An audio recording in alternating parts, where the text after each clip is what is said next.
Travelling करदा ते ओदे तो बाद फ्रेश रहना, एदा राज की है?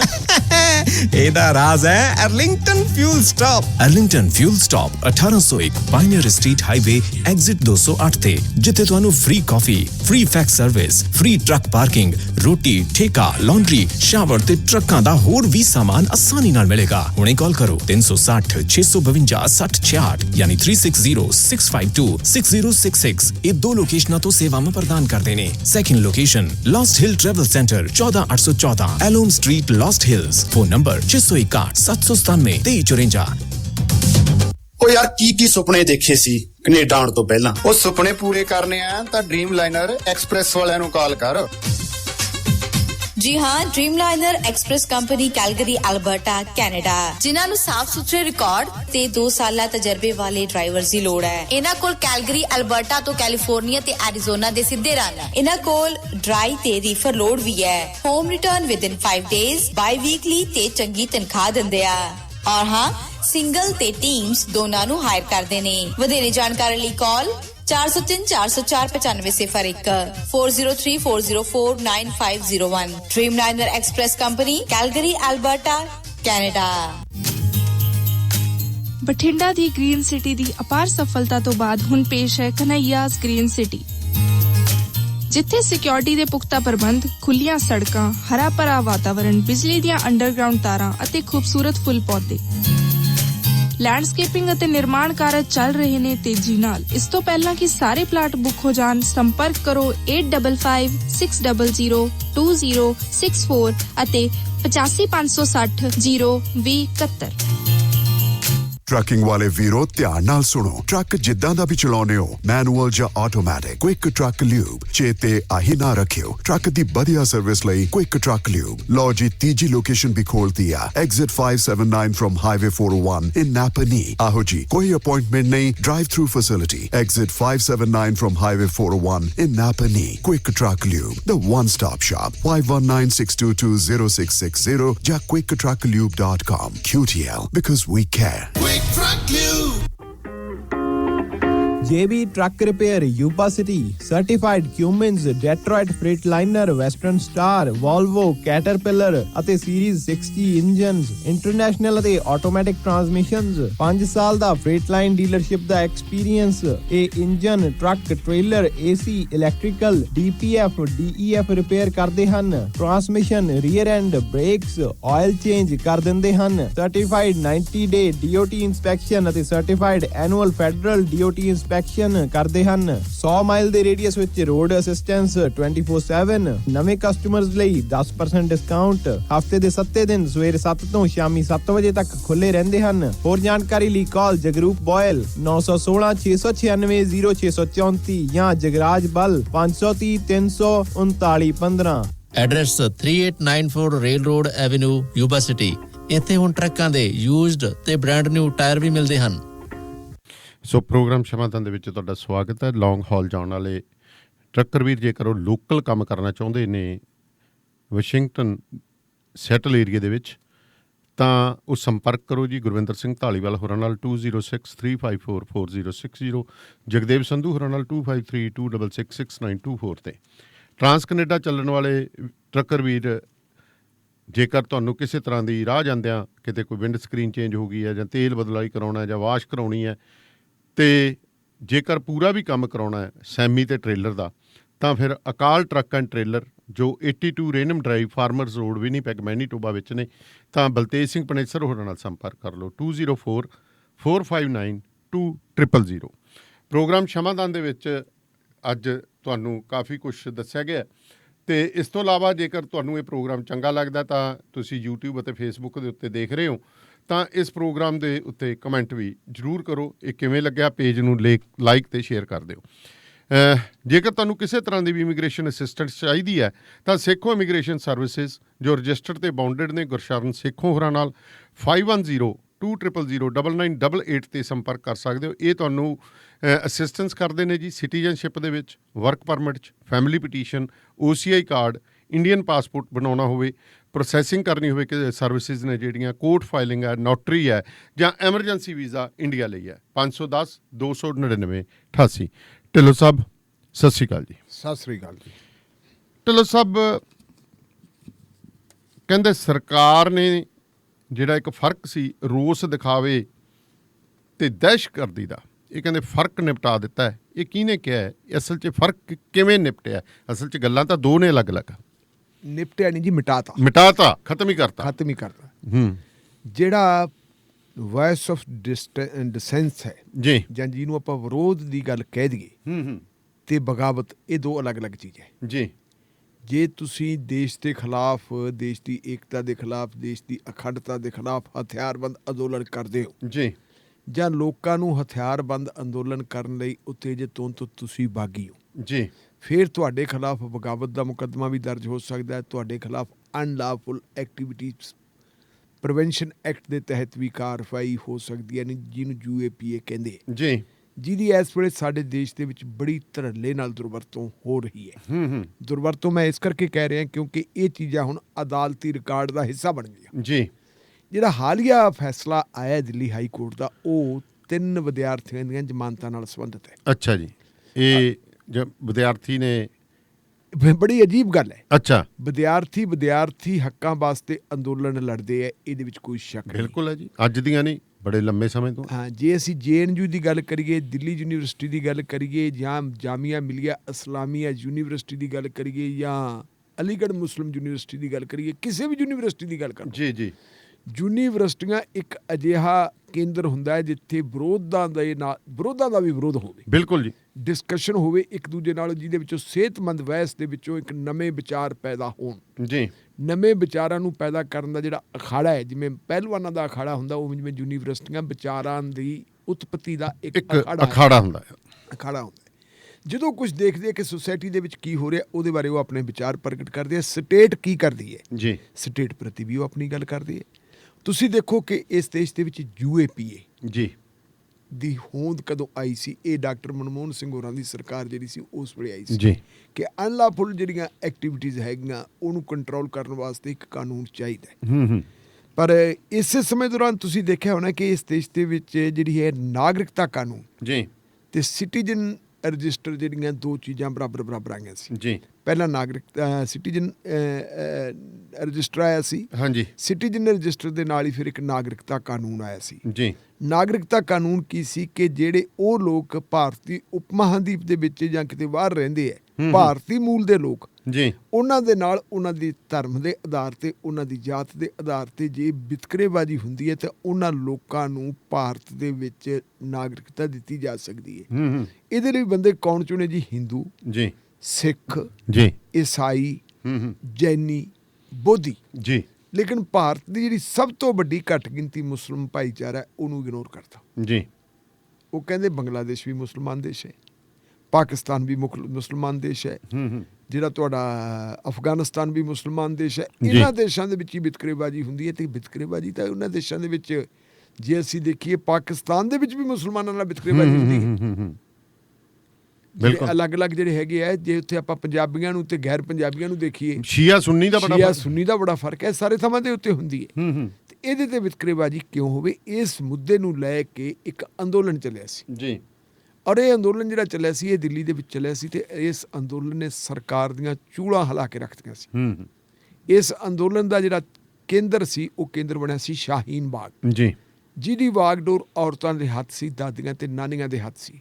ਬੁੱਢੀਆਂ ਔਰਤਾਂ ਨੇ ਆ ਕੇ, ਮੁਸਲਿਮ ਔਰਤਾਂ ਨੇ ਆ ਕੇ ਇੱਕ ਹੌਸਲਾ ਦਿਖਾਇਆ ਤੇ ਇੱਕ ਬਹੁਤ ਵੱਡਾ ਉਹ ਜਿਹੜਾ ਵਿਰੋਧ ਦਾ ਕੇਂਦਰ ਬਣ ਗਏ ਸੀ।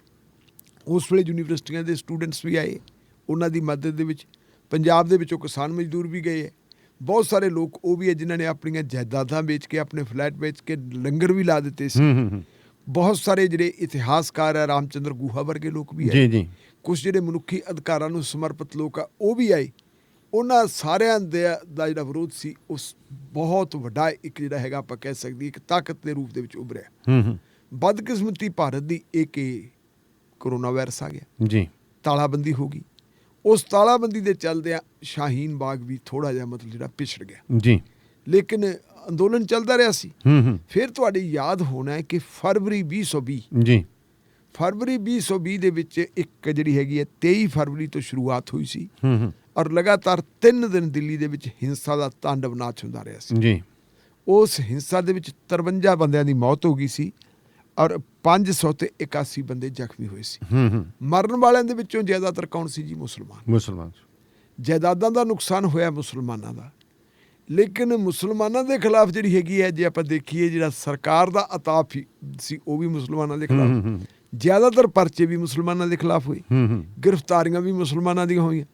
ਹੋਰ ਤਾਂ ਹੋਰ ਜਿਹੜੇ ਲੋਕ ਮੁਸਲਮਾਨਾਂ ਦੇ ਹੱਕ ਦੇ ਵਿੱਚ ਹਾਂ ਦਾ ਨਾਰਾ ਮਾਰਨ ਵਾਲੇ ਸੀ ਜੀ, ਪ੍ਰੋਟੈਸਟ ਕਰਨ ਵਾਲੇ ਸੀ ਕਿ ਜੀ ਇਹਨਾਂ ਨਾਲ ਧੱਕਾ ਹੁੰਦਾ, ਉਹਨਾਂ ਲੋਕਾਂ ਨੂੰ ਵੀ ਉਹਦੇ ਵਿੱਚ ਲਪੇਟਦਾ। ਹੁਣ ਉਹਨਾਂ ਲੋਕਾਂ ਦੇ ਵਿੱਚ 2 ਕੁੜੀਆਂ ਲਪੇਟਦੀਆਂ ਜੀ। ਇੱਕ ਕੁੜੀ ਦਾ ਨਾਂ ਹੈਗਾ ਜੀ ਨਤਾਸ਼ਾ ਨਰਵਾਲ ਜੀ, ਤੇ ਦੂਜੀ ਦਾ ਨਾਂ ਹੈਗਾ ਦਿਵਾਂਗਨਾ ਕਲੀਤਾ। ਇਹ ਦੋਨੋਂ ਕੁੜੀਆਂ ਕੌਣ ਹੈ ਜੀ? ਇਹ JNU ਦੀਆਂ ਸਟੂਡੈਂਟਸ ਹੈ। ਇਹ ਉਹ ਕੁੜੀਆਂ ਜਿਹੜੀਆਂ ਲੈਂਗਿਕ ਵਿਤਕਰੇਬਾਜ਼ੀ ਦੇ ਖਿਲਾਫ ਲੜਾਈ ਲੜਨ ਵਾਲੀਆਂ, ਔਰ ਇਹਨਾਂ ਨੇ ਉੱਥੇ ਇੱਕ ਆਰਗੇਨਾਈਜੇਸ਼ਨ ਬਣਾਈ ਜਿਹਦਾ ਨਾਂ ਰੱਖਿਆ ਪਿੰਜਰਾ ਤੋੜ ਆਰਗੇਨਾਈਜੇਸ਼ਨ। ਚਿੜੀਆ ਆਜ਼ਾਦ ਕਰੋ। ਹਾਂ, ਪਿੰਜਰਾ ਤੋੜ, ਬੇਸੀ ਪਿੰਜਰਾ ਤੋੜਨਾ। ਉਹਦੇ 'ਚ ਕੀ ਹੈ ਕਿ ਤੁਸੀਂ ਦੇਖੋ ਜਿਹੜੀਆਂ ਯੂਨੀਵਰਸਿਟੀਆਂ, ਤੁਸੀਂ ਅੱਜ ਦੇ ਜ਼ਮਾਨੇ 'ਚ, ਸਾਡੇ ਜ਼ਮਾਨੇ ਦੇ ਵਿੱਚ ਤਾਂ ਅਸੀਂ ਤਾਂ ਬੋਰੀਆਂ ਵਾਲੇ ਸਕੂਲਾਂ 'ਚ ਪੜ੍ਹੇ ਵੇ, ਉਦੋਂ ਤਾਂ ਕੁੜੀ ਜੇ ਸਾਈਕਲ ਚਲਾਉਂਦੀ ਹੁੰਦੀ ਲੋਕ ਤਾਂ ਵੀ ਵੱਡੀ ਗੱਲ ਸੀ। ਅੱਜ ਦਾ ਜ਼ਮਾਨਾ ਜਿਹੜਾ ਹੈਗਾ, ਹਵਾਈ ਜਹਾਜ਼ ਫਾਈਟਰ ਚਲਾਉਣ ਲੱਗ ਪਏ, ਫਾਈਟਰ ਚਲਾਉਂਦੀਆਂ ਸਾਰਾ। ਇੱਥੇ ਕੋਈ ਔਰਤ ਤੇ ਮਰਦ ਦਾ ਕਿਸੇ ਕਿਸਮ ਦਾ ਕੋਈ ਫਰਕ ਨਹੀਂ ਹੈਗਾ। ਪਰ ਸਾਡੀਆਂ ਯੂਨੀਵਰਸਿਟੀਆਂ ਦੇ ਵਿੱਚ ਇਹ ਵਿਤਕਰੇਬਾਜ਼ੀ ਹੁੰਦੀ ਹੈ। ਜੇ ਆਪਾਂ ਜਿਹਨੂੰ ਵਿਕਸਿਤ ਯੂਨੀਵਰਸਿਟੀਆਂ ਕਹਿ ਦਈਏ, ਜਿਵੇਂ ਪੰਜਾਬ ਯੂਨੀਵਰਸਿਟੀ ਚੰਡੀਗੜ੍ਹ ਹੈ ਜੀ, JNU ਹੈ ਜਾਂ ਦਿੱਲੀ ਯੂਨੀਵਰਸਿਟੀ, ਉੱਥੇ ਵਿਤਕਰੇਬਾਜ਼ੀ ਹੁੰਦੀ ਰਹੀ ਹੈ। ਉੱਥੇ ਇਹ ਕਿ ਸ਼ਾਮ ਨੂੰ ਜਦੋਂ ਸ਼ਾਮਾਂ ਪੈ ਜਾਂਦੀਆਂ, ਸ਼ਾਮਾਂ ਪੈਣ ਤੋਂ ਬਾਅਦ ਦੇਰ ਰਾਤ ਤੱਕ ਲਾਇਬ੍ਰੇਰੀਆਂ ਖੁੱਲ੍ਹੀਆਂ ਰਹਿੰਦੀਆਂ। ਕਈ ਤਾਂ 24/7 ਜੀ। ਹਾਂ, ਅੱਜ ਕੱਲ੍ਹ ਔਨਲਾਈਨ ਜਿਹੜਾ ਹੈਗਾ ਤੁਹਾਡਾ, ਕਿਤਾਬਾਂ ਵੀ ਪਈਆਂ ਸਾਰੀਆਂ, ਉਹ ਵੀ ਦੇਖਣੀਆਂ ਹੁੰਦੀਆਂ, ਪੜ੍ਹਨਾ ਹੁੰਦਾ। ਕੁੜੀਆਂ ਮੁੰਡੇ ਲੇਟ ਤੱਕ ਜਾ ਕੇ ਆਪਣੀਆਂ ਤੁਹਾਡੀਆਂ ਲਾਇਬ੍ਰੇਰੀਆਂ 'ਚ ਬੈਠ ਕੇ ਪੜ੍ਹਾਈ ਕਰਦੇ ਹੈ, ਜਾਂ ਰਾਤ ਨੂੰ ਲੰਗਰ ਪਾਣੀ ਛਕ ਲਿਆ, ਚਲੋ ਸੈਰ ਕਰ ਰਹੀਆਂ ਯੂਨੀਵਰਸਿਟੀ ਕੈਂਪਸ ਦੇ ਵਿੱਚ ਤੁਰੇ ਫਿਰਦੇ। ਲੇਕਿਨ ਲੜਕਿਆਂ ਵਾਸਤੇ ਕੋਈ ਪਾਬੰਦੀ ਨਹੀਂ ਜੀ, ਕੁੜੀਆਂ ਦੇ ਵਾਸਤੇ ਪਾਬੰਦੀ ਲਾ ਦਿੱਤੀ ਸੀ ਕਿ ਸ਼ਾਮ ਢਲੀ ਤੋਂ ਬਾਅਦ ਜਦੋਂ ਰਾਤ ਹੋ ਗਈ ਤੇ ਉਹਨਾਂ ਨੇ ਆਪਣੇ ਹੋਸਟਲਾਂ ਦੇ ਵਿੱਚੋਂ ਨਹੀਂ ਨਿਕਲਣਾ। ਇਹਨੂੰ ਉਹਨਾਂ ਨੇ ਵਿਤਕਰੇਬਾਜ਼ੀ ਸਮਝੀ, ਤੇ ਇਸ ਕਰਕੇ ਕਿ ਅਸੀਂ ਔਰਤਾਂ ਹੋਣ ਕਰਕੇ ਸਾਡੇ ਨਾਲ ਵਿਤਕਰੇਬਾਜ਼ੀ ਹੁੰਦੀ ਹੈ। ਤੇ ਉਹਨਾਂ ਕੁੜੀਆਂ ਨੇ ਫਿਰ ਉੱਤੇ ਇੱਕ ਆਰਗੇਨਾਈਜੇਸ਼ਨ ਬਣਾਈ, ਪਿੰਜਰਾ ਤੋੜ ਜੀ। ਉਹ ਪਿੰਜਰਾ ਤੋੜ ਆਰਗੇਨਾਈਜੇਸ਼ਨ ਜਿਹੜੀ ਹੈ ਲੜਦੀ ਤਾਂ ਔਰਤਾਂ ਦੇ ਹੱਕਾਂ ਵਾਸਤੇ ਸੀ। ਫਿਰ ਜਿਵੇਂ ਜਿਵੇਂ ਉਹਨਾਂ ਦੀ ਚੇਤਨਤਾ ਵੱਧਦੀ ਗਈ, ਉਹ ਸਮਾਜ ਦੇ ਵਿੱਚ ਜਿਹੜੇ ਹੋਰ ਵਰਤਾਰੇ ਹੁੰਦੇ ਉਹਨਾਂ 'ਚ ਵੀ ਭਾਗ ਲੈਣਾ ਸ਼ੁਰੂ ਕਰ ਦਿੱਤਾ। ਸੋ ਸ਼ਾਹੀਨ ਬਾਗ ਵਾਲੇ ਮੋਰਚਿਆਂ ਦੇ ਵਿੱਚ ਵੀ ਇਹਨਾਂ ਨੇ ਭਾਗ ਲਿਆ, ਨਾਗਰਿਕਤਾ ਕਾਨੂੰਨ ਦੇ ਵਿਰੋਧ ਵਿੱਚ ਆ ਕੇ ਖੜੀਆਂ। ਇਹ ਦੋਨੋਂ ਕੁੜੀਆਂ ਵੀ ਖੜੀਆਂ, ਤੇ ਇੱਕ ਵਿਅਕਤੀ ਹੋਰ ਹੈ, ਉਹ ਜਿਹੜਾ ਹੈਗਾ ਵਿਦਿਆਰਥੀ ਹੈ, ਉਹ ਹੈਗਾ ਜੀ ਜਾਮੀਆ ਮਿਲੀਆ ਯੂਨੀਵਰਸਿਟੀ ਦਾ, ਉਹਦਾ ਨਾਂ ਹੈਗਾ ਆਸਫ ਇਕਬਾਲ ਤਨਹਾ ਜੀ। ਇਹਨਾਂ ਦੇ ਉੱਤੇ UAPA ਲਾਤਾ। UAPA ਲਾਇਆ ਤਾਂ ਬਹੁਤ ਸਾਰਿਆਂ ਦੇ ਸੀ, ਇਹਨਾਂ 'ਤੇ ਲਾ ਕੇ ਇਹਨਾਂ ਨੂੰ ਜੇਲ੍ਹਾਂ 'ਚ ਸਿੱਟਤਾ। ਇਹ ਜੇਲ੍ਹਾਂ 'ਚ ਚਲੇ ਗਏ। ਇਹਨਾਂ ਨੇ ਬੇਲ ਐਪਲੀਕੇਸ਼ਨਾਂ ਲਾਤੀਆਂ, ਲੇਕਿਨ ਇਹਨਾਂ ਦੀਆਂ ਬੇਲ ਐਪਲੀਕੇਸ਼ਨਾਂ ਹੇਠਲੀਆਂ ਅਦਾਲਤਾਂ ਨੇ ਰੱਦ ਕਰਤੀਆਂ। ਫਿਰ ਇਹਨਾਂ ਨੇ ਬੇਲ ਐਪਲੀਕੇਸ਼ਨਾਂ ਜਿਹੜੀਆਂ ਲਾਈਆਂ ਅਲੱਗ-ਅਲੱਗ ਤੌਰ ਦੇ ਉੱਤੇ ਦਿੱਲੀ ਹਾਈ ਕੋਰਟ 'ਚ ਲਾਤੀਆਂ।